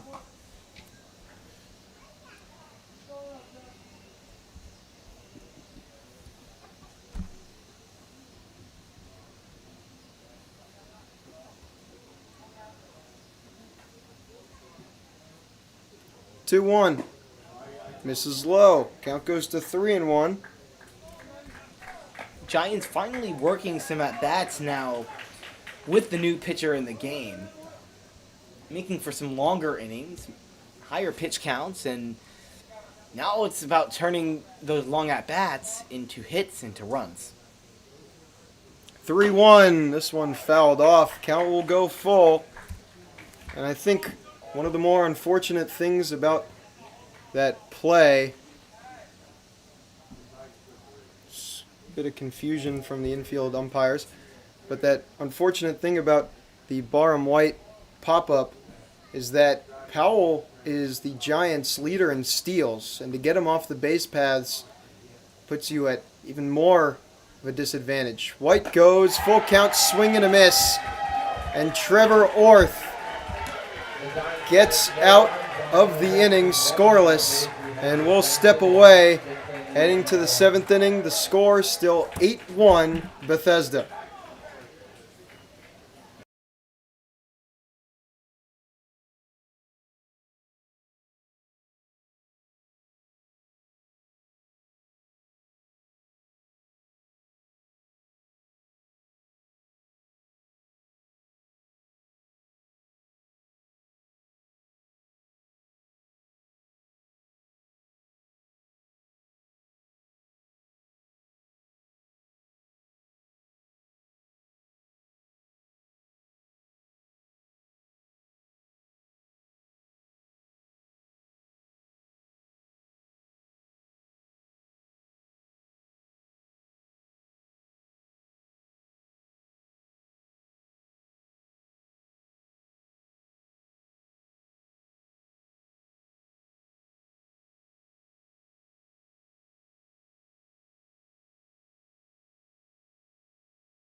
Oh, All right. Welcome back on the Giants Broadcast Network. I'm David Lewis. Alongside me, Sammy Krimstein. Jackson Bauer, he only needed one pitch to get out of bases loaded, just one out. And that might be one of the most unlikely plays you'll see in this game. He'll take it. First batter he'll face this inning is Jaden Bastian. First pitch to Bastian, who squares the bunt. He pops it up, and Barham White can't flag it down. Count goes 0-1. So to end last inning, Emilio Gonzalez steps up with Jackson Bauer starting his outing. Bauer throws one pitch. Gonzalez lines it back right at the glove of Bauer, who then throws it to third to get Nadeau out. 0-1 now to Bastian. That one misses outside, now 1-1.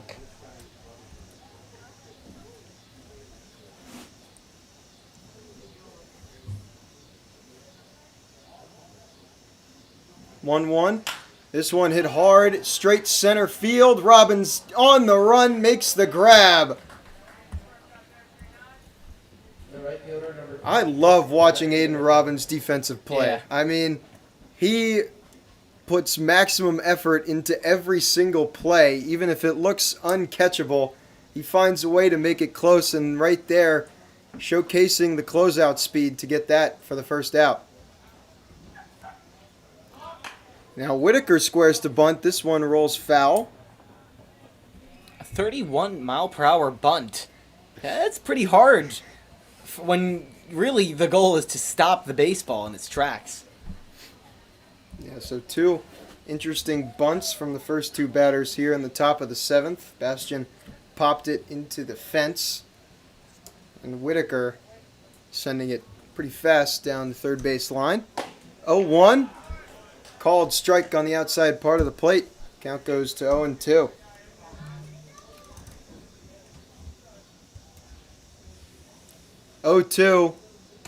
Inside, narrowly misses Whitaker. Jackson Bauer not going to overwhelm you with velocity or stuff, but he just finds a way. 1-2, called strike 3 at 71. And Jackson Bauer gets his first strikeout of his outing. It's now 2 out here in the top of the 7th. And that's the pitch that makes him who he is, the curveball, that he'll float in for a strike and just freeze up hitters.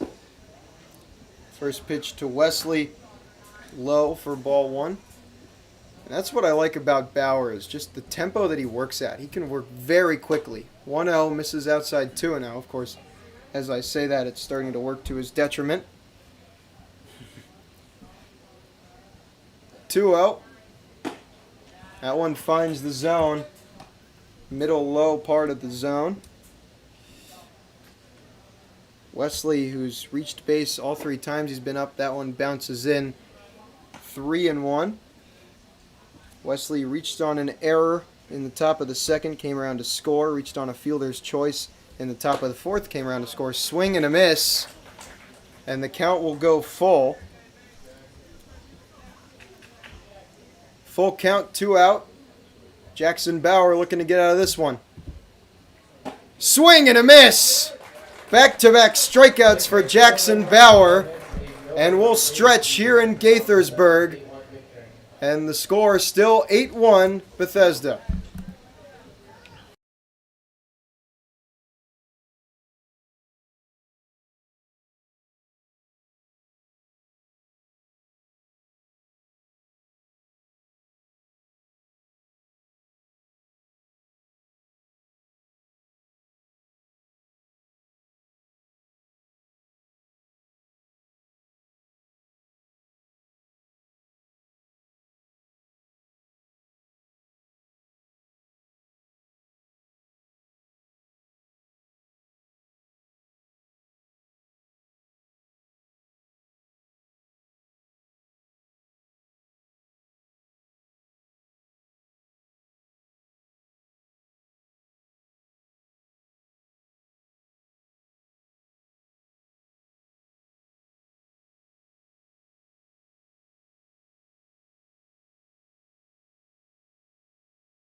All right, we'll come back. And we're back here at Criswell Automotive Field on the Giants Broadcast Network. It'll be Matthew Best leading off for the Giants. They're down 7, down to their final 9 outs. And Jackson Bauer has come in this game and is shutting down the big train right now, giving the Giants some time, buying them an opportunity to get some runs back. And the Giants should reward that by stringing some hits together right here. It's a swing and a miss from Matthew Best on the first pitch. Best 0 for 2 with 2 strikeouts, 1 looking, 1 swinging thus far. 0-1. That one finds the inside part of the zone. Best down 0-2. How about Orth, who continues to shove?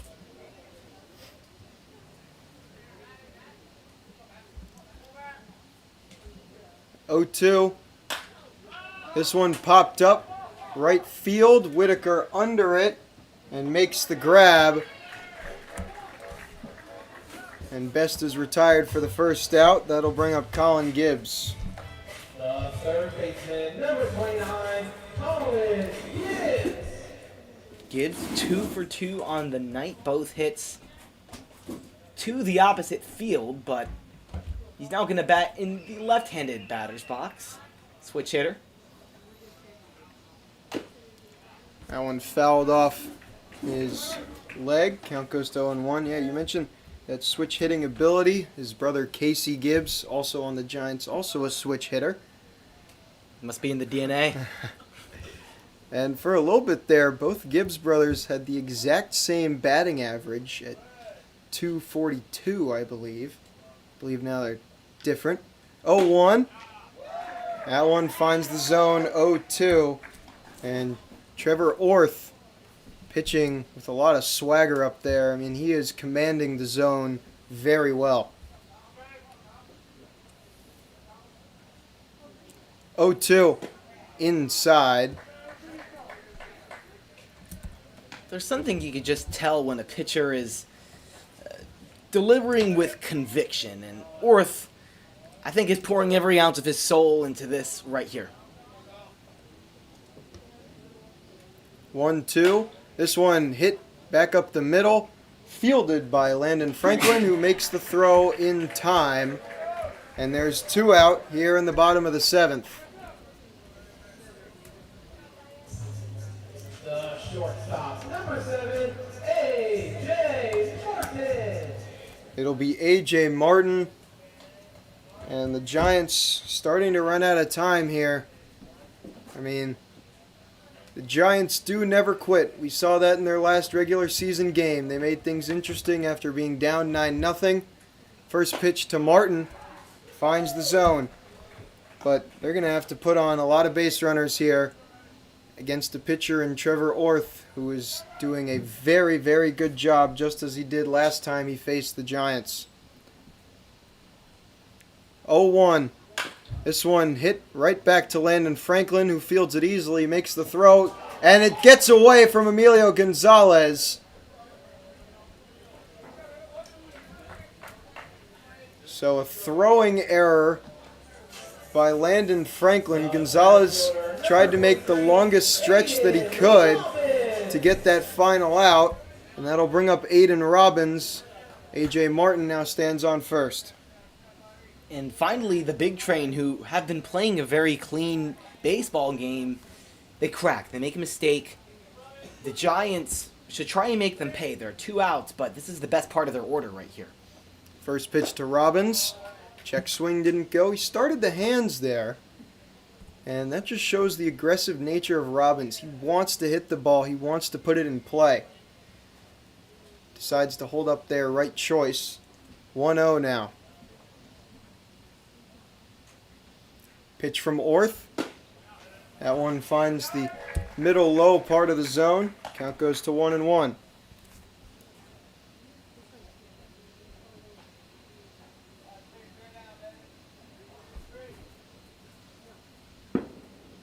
Some fireworks going off out past right field, off your screen, unfortunately. 1-1. This one hit sharply foul. Count goes 1-2. I remember last year there were some fireworks when Garrett Runyon hit the first home run in Criswell Automotive Field of last season. That was a highlight of last season that I remember. And then this season, when the Giants were in Bethesda, I was there with Tyler, and the fireworks were going off in the middle of the game, right behind the field. One of the most unreal experiences / sights that I have seen at a baseball game, any level. I mean, it was like in the middle of the game, and who cares, fireworks show. It was entertaining, to say the least. That pitch was low and inside on Robbins. Count will go 2-2. 2 out, pitch from Orth. Outside, check swing. Luke Vaughn doing a good job at blocking that one down in front of him. Count will go full. An SEC catcher will block up that baseball almost 100% of the time. I mean, there's just a different level that some of those guys are at, and it makes you put some respect on their name. You know, Vaughn, really effective. Full count, 2 out. Pitch to Robbins. Ball 4. And now there's 2 on for Danny Sheeler. The first baseman, number 46, Danny Sheeler. Well, this is the first time in a minute that the Giants have had 2 base runners on at once. I want to say since the first inning.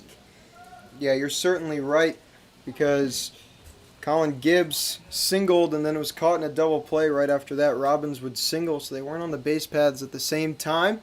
First pitch to Sheeler. finds the outside part of the zone. And that's just a testament to this big train pitching that with Orth on the mound now and earlier today, of course, Evan Smith. They've just been so efficient, bouncing back from literally almost every base runner that they have faced. 0-1. Pitch to Sheeler. That one finds the middle low part of the plate again.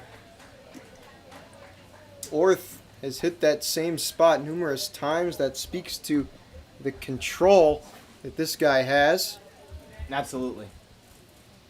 And that walk to Robbins was his first one this season. This is just his fourth appearance. 0-2, 2 out. Swing and a miss from Sheeler. And the big train faithful erupt. And the Giants are now down to 6 outs. They still trail 8-1. And we'll head to the 8th here on the Giants Broadcast Network.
All right, welcome back. Yeah.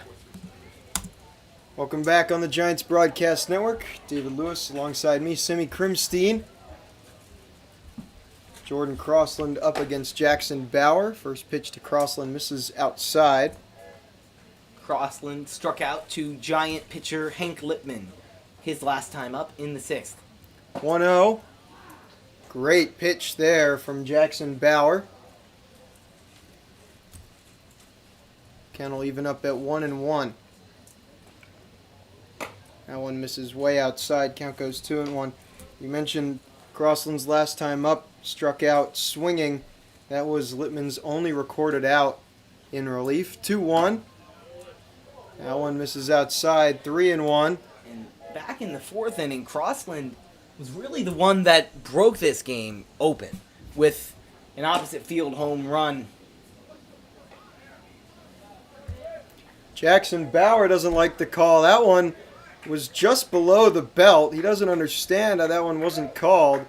He just shrugs his shoulders, says what the, but it's a leadoff walk for Jordan Crossland. So he walks the 8-hole hitter. Here's Franklin, the guy in the 9th spot, who has reached in all of his appearances today. A scary prospect when coming up next soon there's Williamson, Vaughn, who had 3 hits yesterday, and Emilio Gonzalez, who has been one of the better hitters in all of the league. Yeah, you're certainly right. Dangerous stuff up and down this big train lineup. 0-1. Swing and a miss from Franklin. He's down 0-2.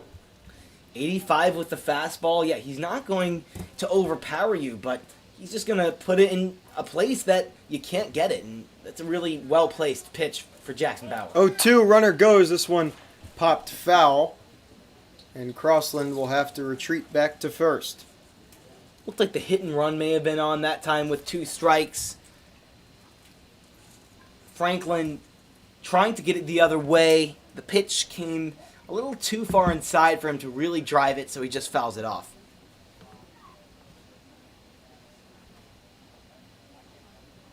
Oh, 2, runner goes again. That one inside. It hits Franklin.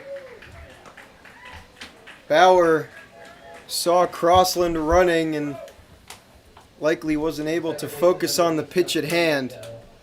And that one's going to bite him back possibly, as the top of the order is now up for the big train. Justin Nato, who is actually 0 for 2 today, but he's reached twice, scored once via hit by pitch and a walk last time up.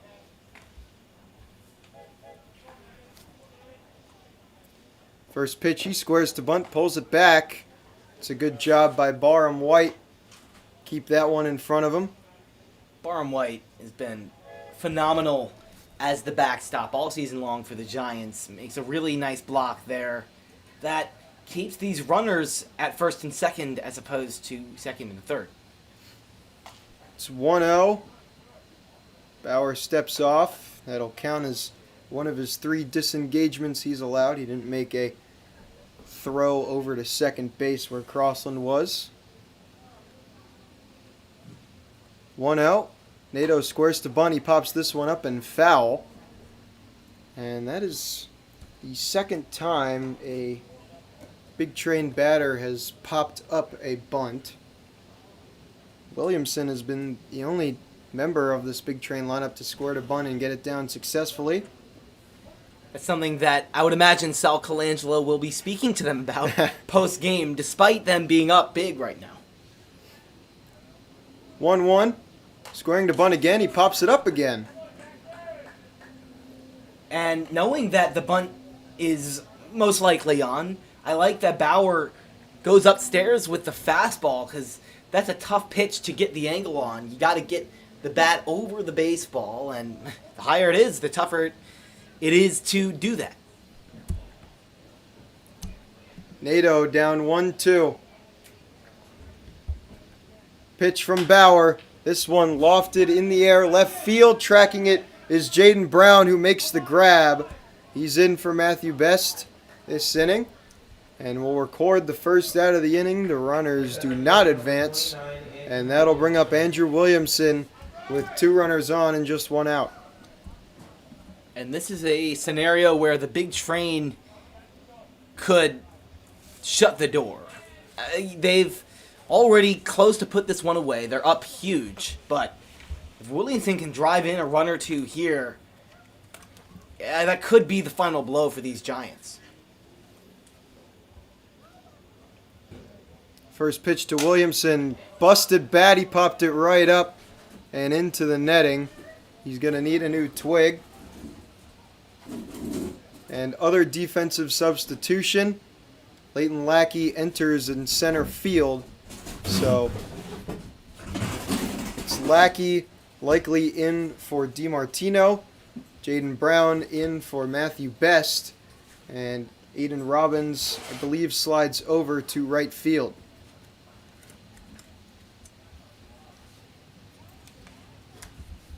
Williamson with his new bat will step back into the batter's box. He's down 0-1.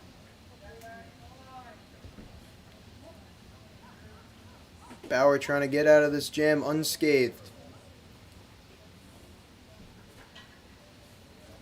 0-1 to Williamson. That one gets through the legs of White, and both runners will advance. And that's a really tough one for Barham White to get in front of. Bounces in the other batter's box, and there's really nothing you can do. You don't hate the pitch. I mean, you want to trust the curveball in the dirt, especially with a hitter like Williamson up, but that does run the risk of it skidding away. And that is exactly what occurred. 1-1, 1 out. Pitch from Bauer. That one bounces in. White's able to flag that one down in front of him. Count goes to 2-1.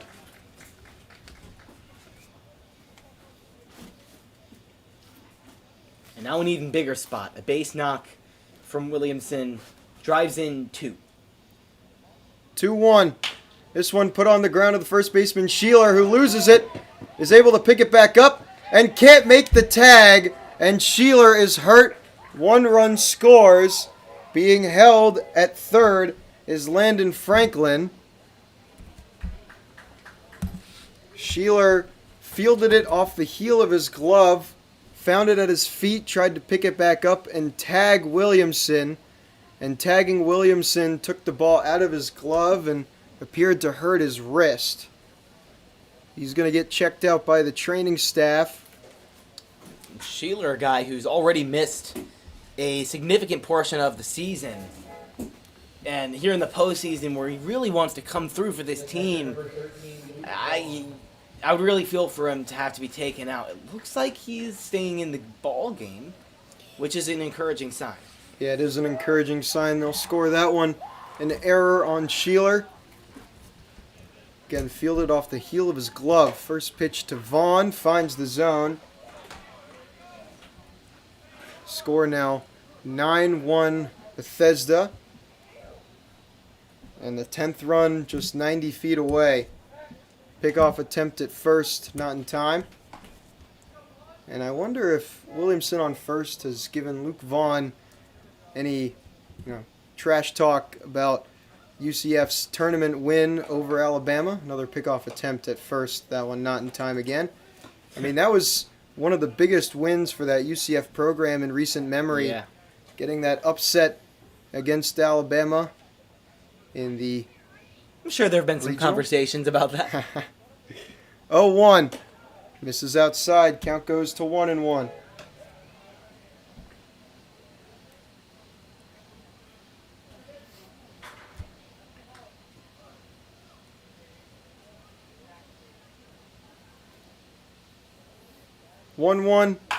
This one fouled just barely. That one definitely would have scored one.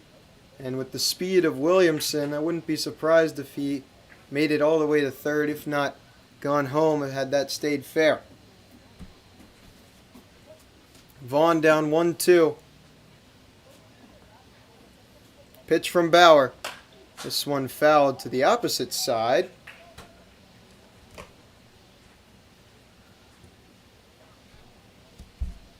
Still only one out in the top of the eighth. A double play in order. Man, would Jackson Bauer love another double play like the one he got when he came into this game. 1-2, another pickoff attempt. Not in time. And what they say is that as a pitcher, you want to avoid crossing the 45-degree angle to avoid it being a balk. I think Bauer towed that line very close. 1-2, one out. This one hit hard into left field, and that's down for a base hit. 1-1 scores. Williamson got a late read on it, and so he only gets as far as second base.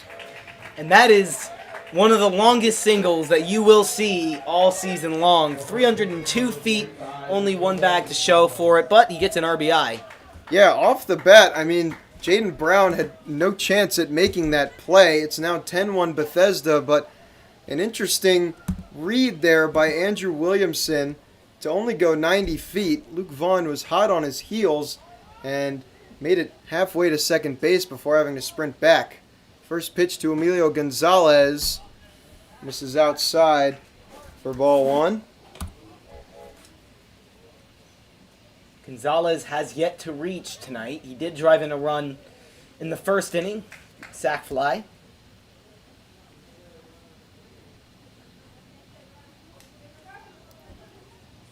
"1-0 now to Gonzalez. That one upstairs. Count goes 2-1. And the last thing TJ Brockway wants to do is use more pitchers. And Bauer, his role is important here, as I think we'll hear the bullpen firing up maybe. 2-0. Swing and a miss from Gonzalez. I think that's the slowest he's thrown the curveball today, just 68 miles per hour, but big break on it. And when Jackson Bauer's on, it's that pitch that gets him swings and misses. 2-1. Just one out. Pitch from Bauer. Called strike two. Count evens. How about a nice frame job by Barham White, getting the call on a pitch that may have been a bit low.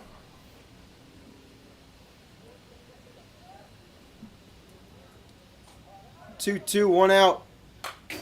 Fouled off. Gonzalez stays alive. That's That's just what the big train have been doing today that the Giants have not. that's having good quality at-bats, making pitchers work.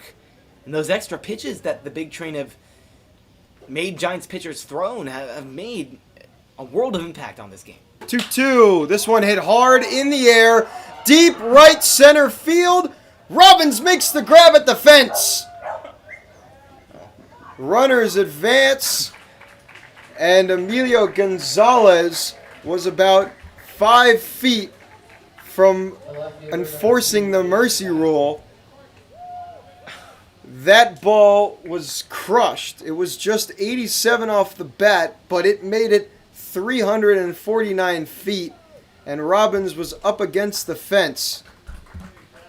Jackson Bauer will exit as the Giants go to the pen again. We'll step away here on the Giants Broadcast Network.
I'll just come back because I have his stuff up. Yeah.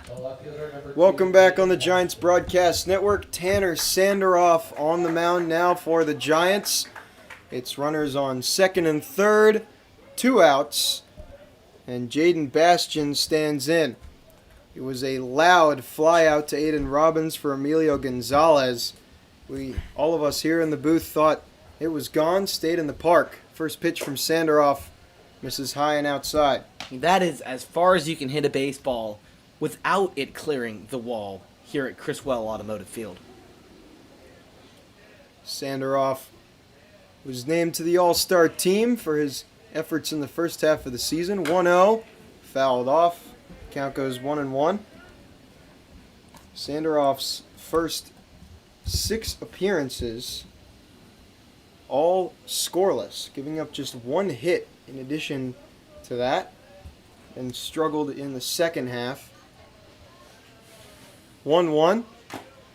This one fouled off by Bastian. Count goes to 1-2.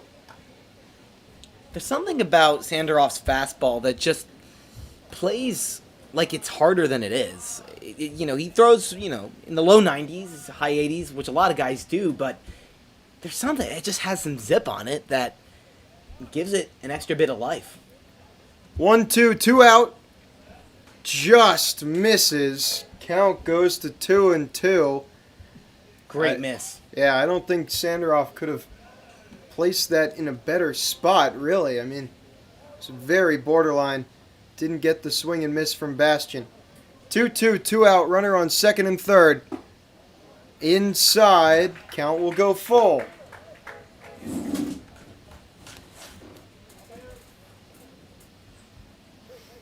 And this is a big pitch. The Giants down a lot, but you got to get out of this inning here. You're certainly right, Sammy. Full count, 2 outs. Ball 4. And the bases are loaded for Davin Whitaker. The right fielder, number 26, Davin Whitaker. Whitaker, another guy who certainly loves to drive in some runs. 23 on the season. Eastern Carolina guy.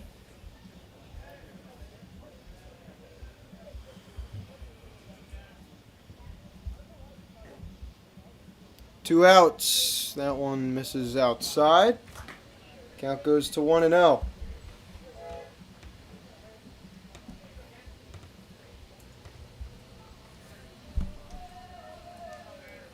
One out. This one fouled back into Barham White. Count evens up at 1-1. Whitaker teammates with Keenan Bowman, fellow Big Train player. Bowman named to the All-Star team, not in tonight's starting lineup, although I imagine we'll see him at some point this series. 1-1. Misses outside again. Now 2-1. Yeah, you're right.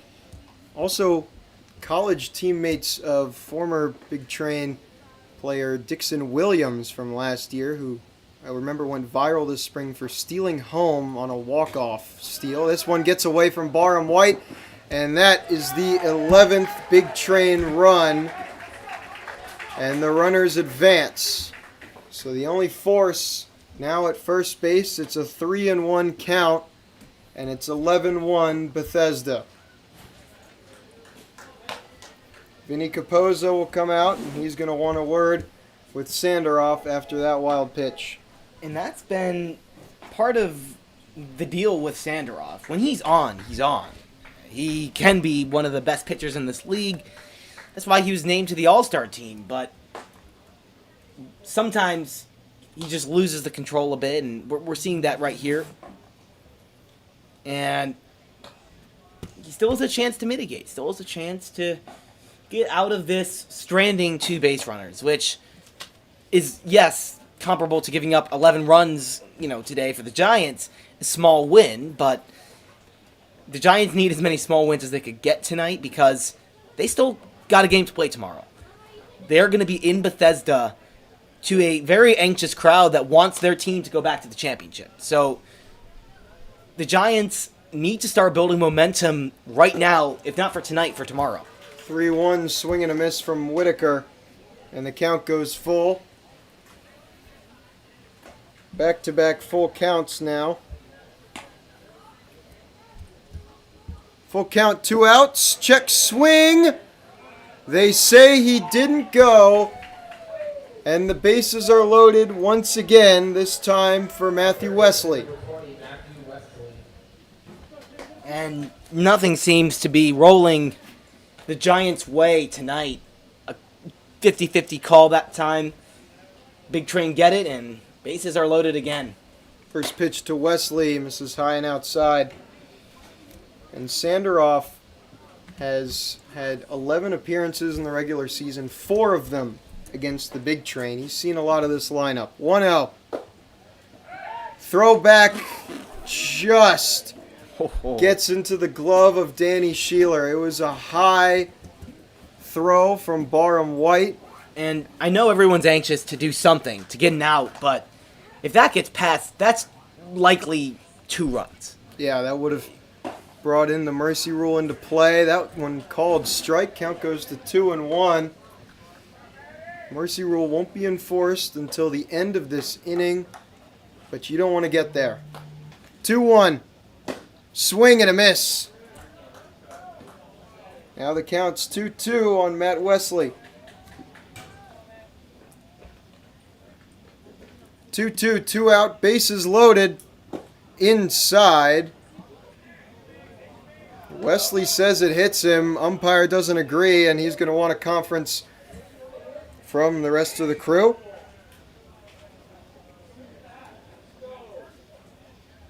I don't know if you got a good angle at it, David. I couldn't quite tell. It was certainly close. Maybe brushed up against his foot.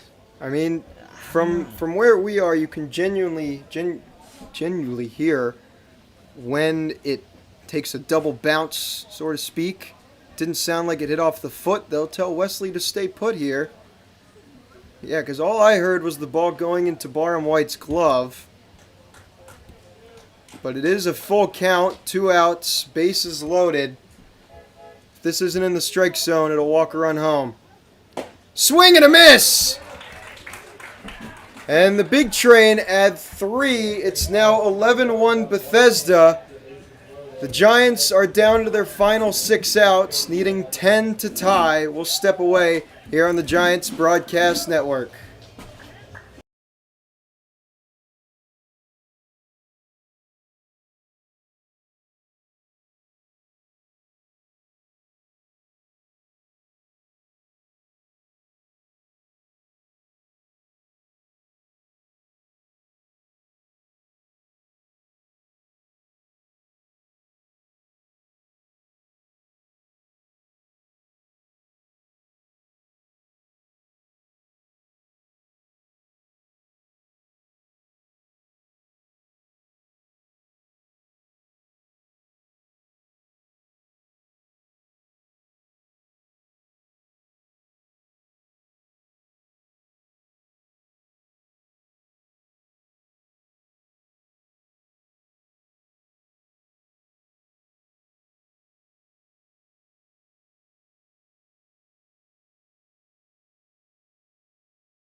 Welcome back. Welcome back on the Giants Broadcast Network. And the most runs in a single inning scored by the Giants offense was 9. That was back in one of the first few games of the season in D.C. That game was 19-1 in favor of the Giants. And the Giants having to tap the bench here as they look for a late rally. Casey Gibbs will stand in for his first at-bat in place of Brendan Kleiman. In the on-deck circle will be Masa Kawashima in place of Brady Powell. First pitch to Casey Gibbs. Misses outside. It's still Trevor Orth on the mound for the big train. And the big train crowd over there won't let you forget it. 1-0 to Gibbs. Swing and a miss. Gibbs has had a nice season. Pretty consistent, although he's fallen off a little bit in the second half. Just brings a good presence whenever he's up there. 1-1. Swing and a miss again.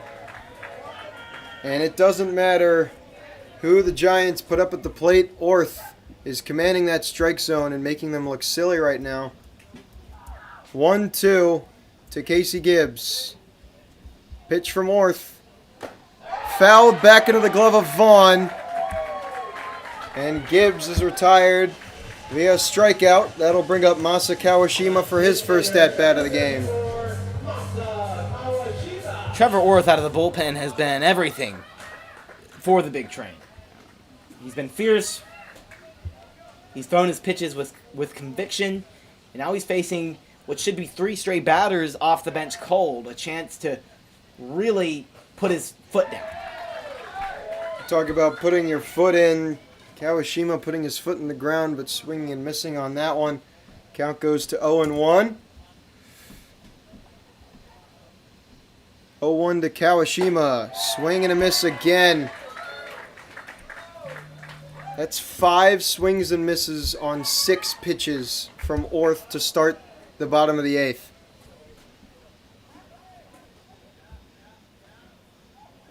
0-2. Swing and a miss again. 3-pitch strikeout, all swinging, and it's back-to-back punch-outs for Trevor Orth. Orth started his outing relying more on the off-speed stuff, but he is gunning fastball, fastball, fastball into the strike zone here, and it is very effective. These Giants hitters not even close to it here in the bottom of the 8th. That'll bring up Jacob Bunch. First pitch to Bunch inside. Count goes to 1-0. Bunch in for Barham White. 1-0. Check swing. They say he went. Count goes to 1-1.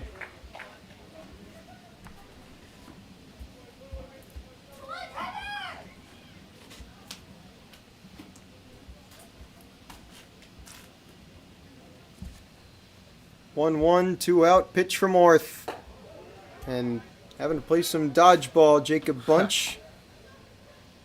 It's a good job to lower the bat. I remember when I played, I dodged a pitch at my head and I left the bat up and it turned into a foul ball. The worst. 2-1. This busted bat flared into shallow center, and of course Andrew Williamson there to make the play and end the 8th inning. Giants go 3 up, 3 down. Trevor Orth pitching better than anyone in this game, and we'll step away. The score is still 11-1 Bethesda.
Oh, that sucks. All right. Welcome back on the Giants Broadcast Network. I'm David Lewis. Alongside me tonight, Sammy Krimstein. Giants still down 10. Tanner Sanderoff back on the mound. And Jordan Crossland back in the batter's box to lead off back-to-back innings now. He walked just last inning, came around to score. At first pitch up and in. Count goes to 1-0. And the throwback from Jacob Bunch, who is now in for Barham White, goes over the head of Sanderoff. No one on the base paths yet, so no harm, no foul. 1-0. This one put on the ground, fielded on the run in time. A.J. Martin makes the play. Nice play by Martin, who shifts over from shortstop to third base, and whenever you switch in the middle of the game to a different position on the infield, it's a tough adjustment. The mindset is different, the throw is different, the hops are different.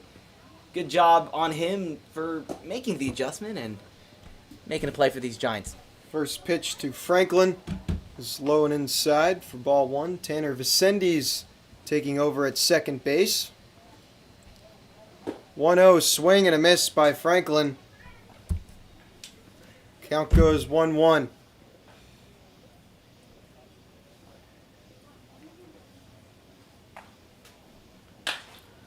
This one hit hard, left field. Brown under it, makes the grab. And there's 2 outs here in the top of the ninth. Signs of encouragement from Tanner Sandoff, who gets 2 quick outs to start the top of the ninth inning. Yeah, again, the second round of the playoffs, 3-game series. So the Giants have tomorrow assured, but we'll need to do the job in Bethesda to get to Game 3 back here in Gaithersburg. First pitch called strike on Nato. Tomorrow looking a bit rainy, so of course hoping to get that game in, but there is certainly a chance that one ends up being played on, I guess, Tuesday instead. I was about to say Wednesday. I don't know what day of the week it is. I've lost count. 1-1, missed the zone. That one finds the zone, excuse me. 0-1, missed the zone. 1-1, finds the zone. It's now 1-2, 2 outs. Sandoff looking to go 3 up, 3 down. This one put on the ground to Kawashima, who fields it, makes the throw, not in time. Kawashima able to keep it in front of him. We've seen how fast he can throw across the diamond, but unable to make the play there. And that's just letting the hop eat you up. You have to attack the hop as an infielder, especially at shortstop where there's a little bit more time for hops to occur. And Brockway will make his way out to the pitching mound. I don't know if we're seeing a change. And he will take the ball from Tanner Sandoff. So 2 outs in the top of the ninth. And the Giants go into the pen again. We'll step away here on the Giants Broadcast Network.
All right, coming back. Yeah. Welcome back on the Giants Broadcast Network. TJ Brockway going to the bullpen late. It's Luke Pierre, the Poolesville native, on the mound. Pierre, a pitcher with a lot of upside, hasn't had a ton of innings for the Giants this summer. First pitch to Williamson finds the zone. And his best attribute is the arm side run on the fastball, which when a righty standing in is very, very tough to hit. 0-1. Williamson flies this one foul, right side.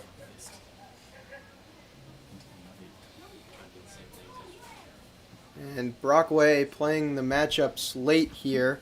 Probably just wants to avoid the mercy rule coming into play with Williamson up at the plate. 0-2, 2 out. Pitch from Pierre. Just fouled off by Williamson to stay alive.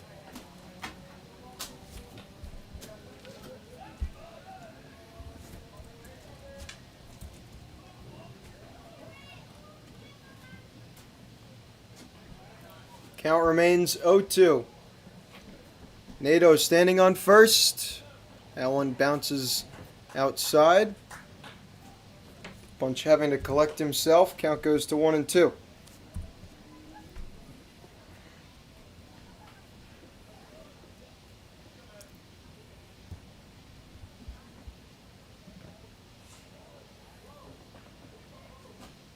One, two, pitch from Pierre. Fouled again by Williamson. Showing that plate discipline poise is Williamson. I mean, Always. he is doing a great job at staying alive. He's just such a tough out. That's why he's been one of the best hitters in Cal Ripken history. 1-2, fouled off again. 3 foul balls for Williamson. Count still 1-2.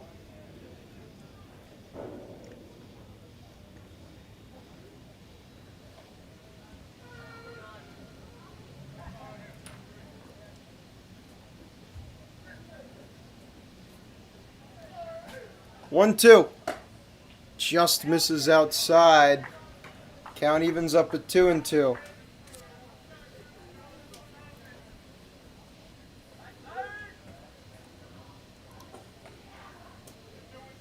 Two out. That one misses outside. Good job by Jacob Bunch behind the plate. Able to get that one into his glove.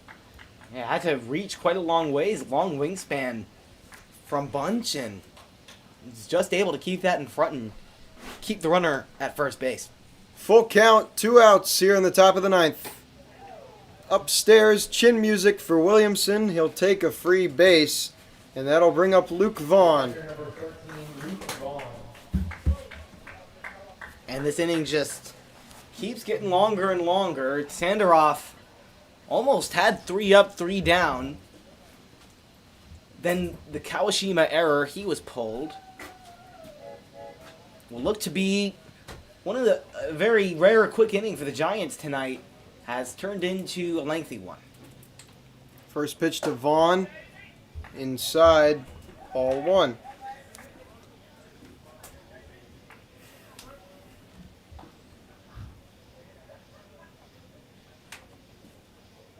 One 0. Swing and a miss. And Pierre, really a guy that's had a quietly really good season. He's appeared in 7 games in the regular season, only gave up runs in 2 of them. 1-1. That one bounces in. Bunch can't find it.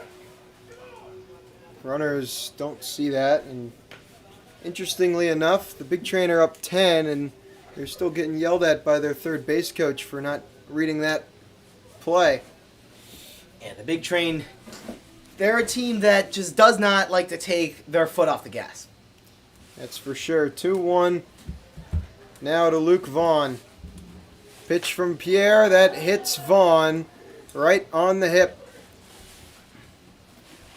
And now it's bases loaded, 2 out for Emilio Gonzalez.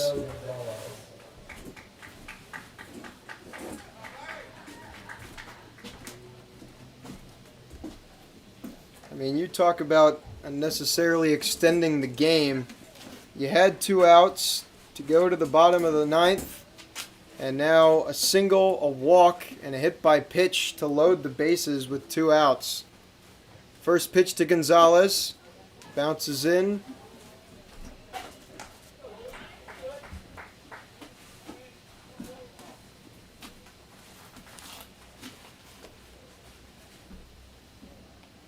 One out. Misses on the outside part of the plate. Pierre thought he could get that call. Just missed. At this point, you just need, weak contact, something in the zone. Swing and a miss from Gonzalez.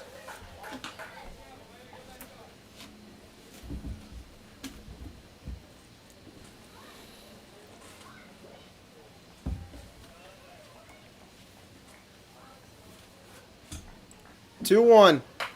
This one fouled back into the fence. And Pierre 1 pitch away from getting out of this inning. 2-2, 2 out, bases loaded. Top of the ninth. Not the first time the Giants have been a strike away from getting out of this one. Pitch from Pierre.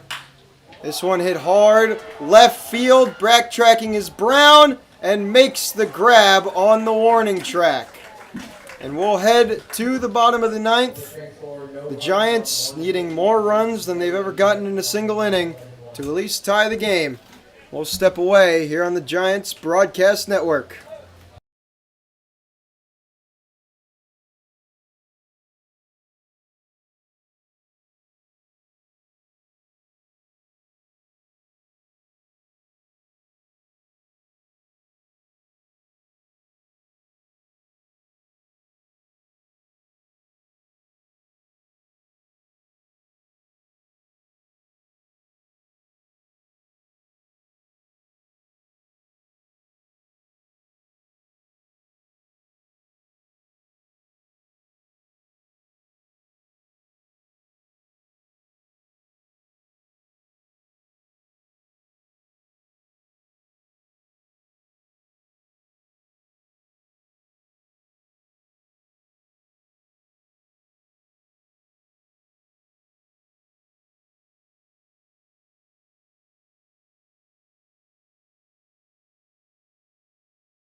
It's too easy.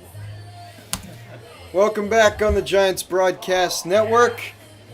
And with the Southern Maryland Senators taking down the number 1 seed Alexandria Aces in Alexandria 4-3 in game 1 of that series today. That's a surprise. Yeah. 2 upsets looming here.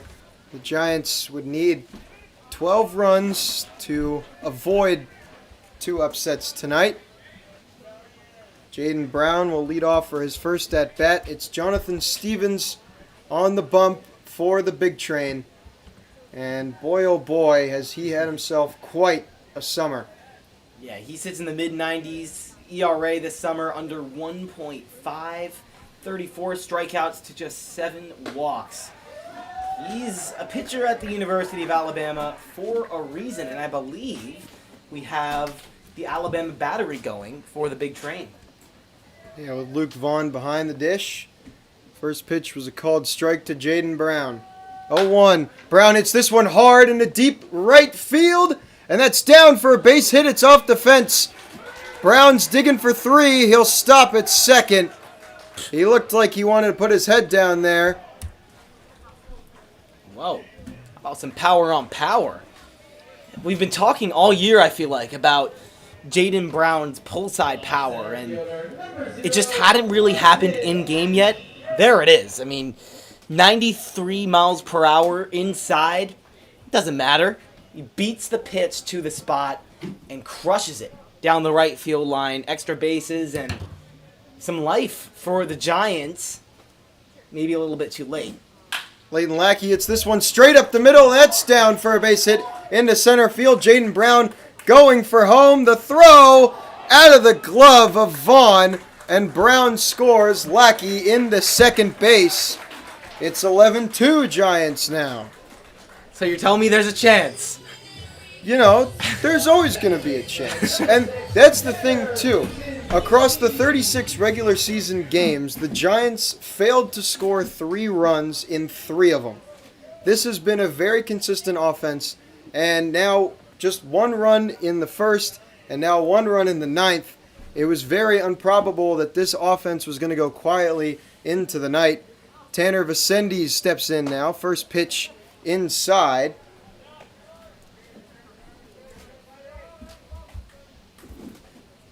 Make that just the 3rd, I believe. Yeah, just the 3rd earned run. Yeah, 4th earned run off of Jonathan Stevens all summer. That one gets away from Vaughn. Lackey on his way to third. The throw offline. And now we're starting to see the big train making some mistakes. The throw from the center fielder, I believe Williamson, got away from the catcher, allowing Lackey to move to second base. That time, couldn't quite get the block, maybe called a wild pitch, but that allows Lackey to move to third base, and it's very late in this game. The Giants have to score now 9 runs before the big train get 3 outs, but 2-0. Vicendes fouls this one back into the fence. That one at 93 on the inside. And the way Vicendes crowds the plate, that one looked like it jammed him. can't blame him. I mean, 93, that would jam most hitters, even if they're not crowding the plate like he is. 2-1 from Stevens. Swing and a miss from Vicendes. Count evens up at 2-2.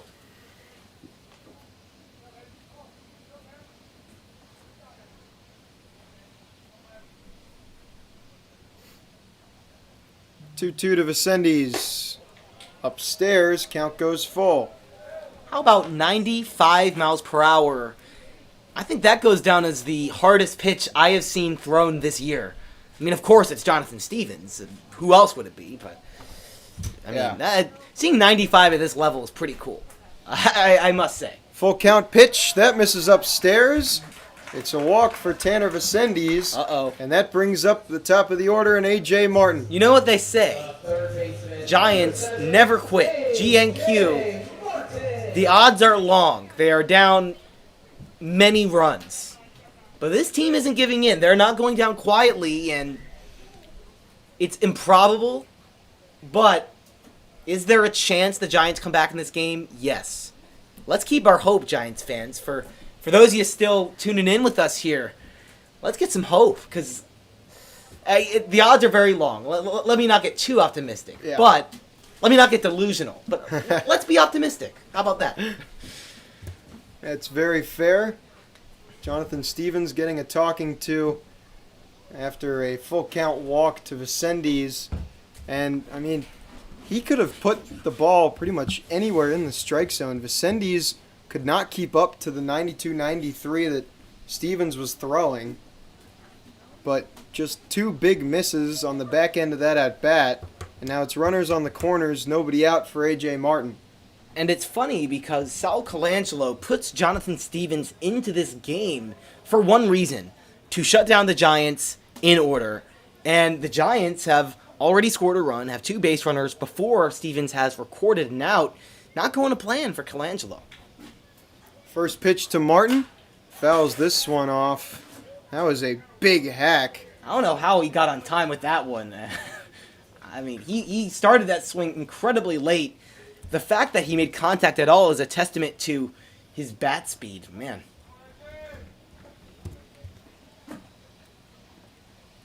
Oh, 0-1 from Stevens. That one finds the low middle part of the zone at 95. 95, my goodness. We saw a 95 mile an hour miss, but that one, Right where 95 mile an hour painting the black. Exactly what an SEC arm will do to you.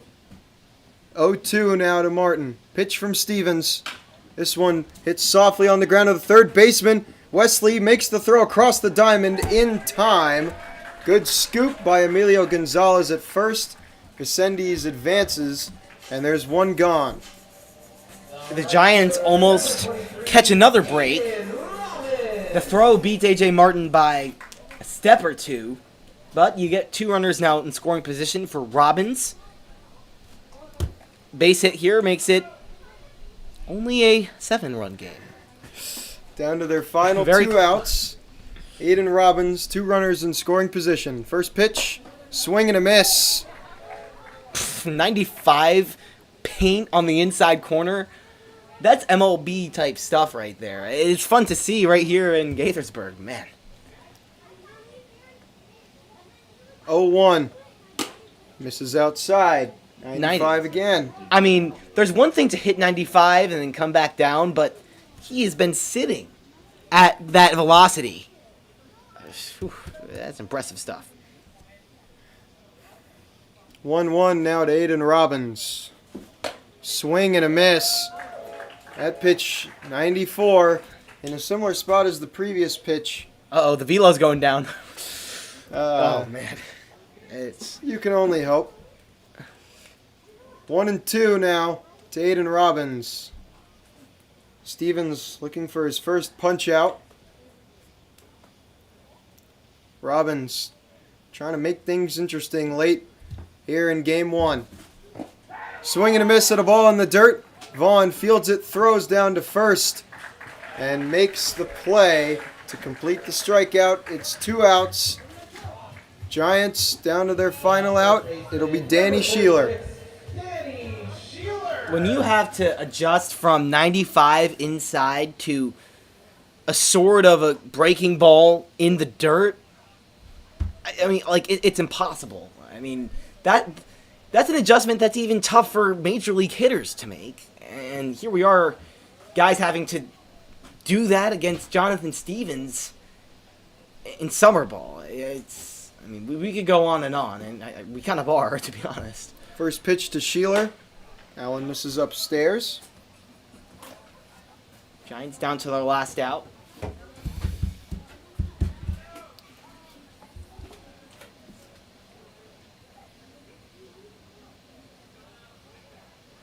One out.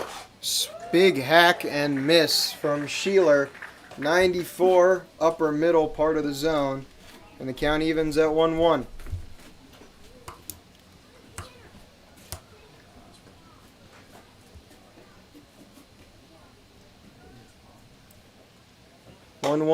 Pitch from Stevens, misses high, and he shakes his head, points to himself. Some accountability on the mound for Stevens, who is making things harder for himself.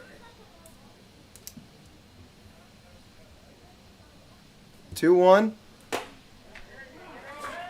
Just gets the high inside part of the zone, and the count evens at 2-2. Stevens, one pitch away from ending game one. Danny Sheeler trying to extend it. 2-2, 2 out. Pitch from Stevens. Swing and a miss. And that will end it. The Giants fall to the big train. 11-2 in game one of the semifinal. They will head to Bethesda tomorrow in this best-of-3 series. They will have work to do in order to force Game 3 back here in Gaithersburg. Sammy, there was a lot that went wrong tonight. I mean, a stagnant offense is going to do that. They did have 8 hits, but they did not make those hits count as much as the big train did. Yeah, and things started off fine. I mean, the big train struck first, but the Giants struck right back, like we are used to seeing them do. The problem was when mistakes started to compound on each other, right? A few infield errors, then pitchers start missing their spots. A home run breaks things open a little bit in the 4th inning, I believe. And from there, the big train just took advantage of every mistake the Giants made. And that's why you have to be perfect when you play the big train. Even on a year like this where they haven't won as many games as we're used to seeing them win, you have to be perfect because they will play this game the right way. And if you give them anything, they'll take all of it. So that's something the Giants will have to do better tomorrow because everything's on the line. I mean, tomorrow is an elimination game, win or go home. They have no choice but to fix some of the things that went wrong tonight and force a game 3. If they don't win tomorrow, I mean, it's over. So it's a huge, huge game, of course. Yeah, you're right. And, TJ Brockway being a player manager, after every one of these losses that's been really tough, blowouts, just low run scoring from the offense, he always groups everyone up and has a meeting like he's doing right now. And those meetings have had really good effects on the team.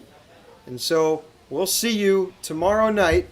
It'll be Sammy on play-by-play. I'll be with him in Bethesda as the Giants now down 0-1 in the best-of-3 series to the Big Train. Thank you all for tuning in on the Giants Broadcast Network. Again, I'm David Lewis. He is Sammy Krimstein, and we'll see you tomorrow night.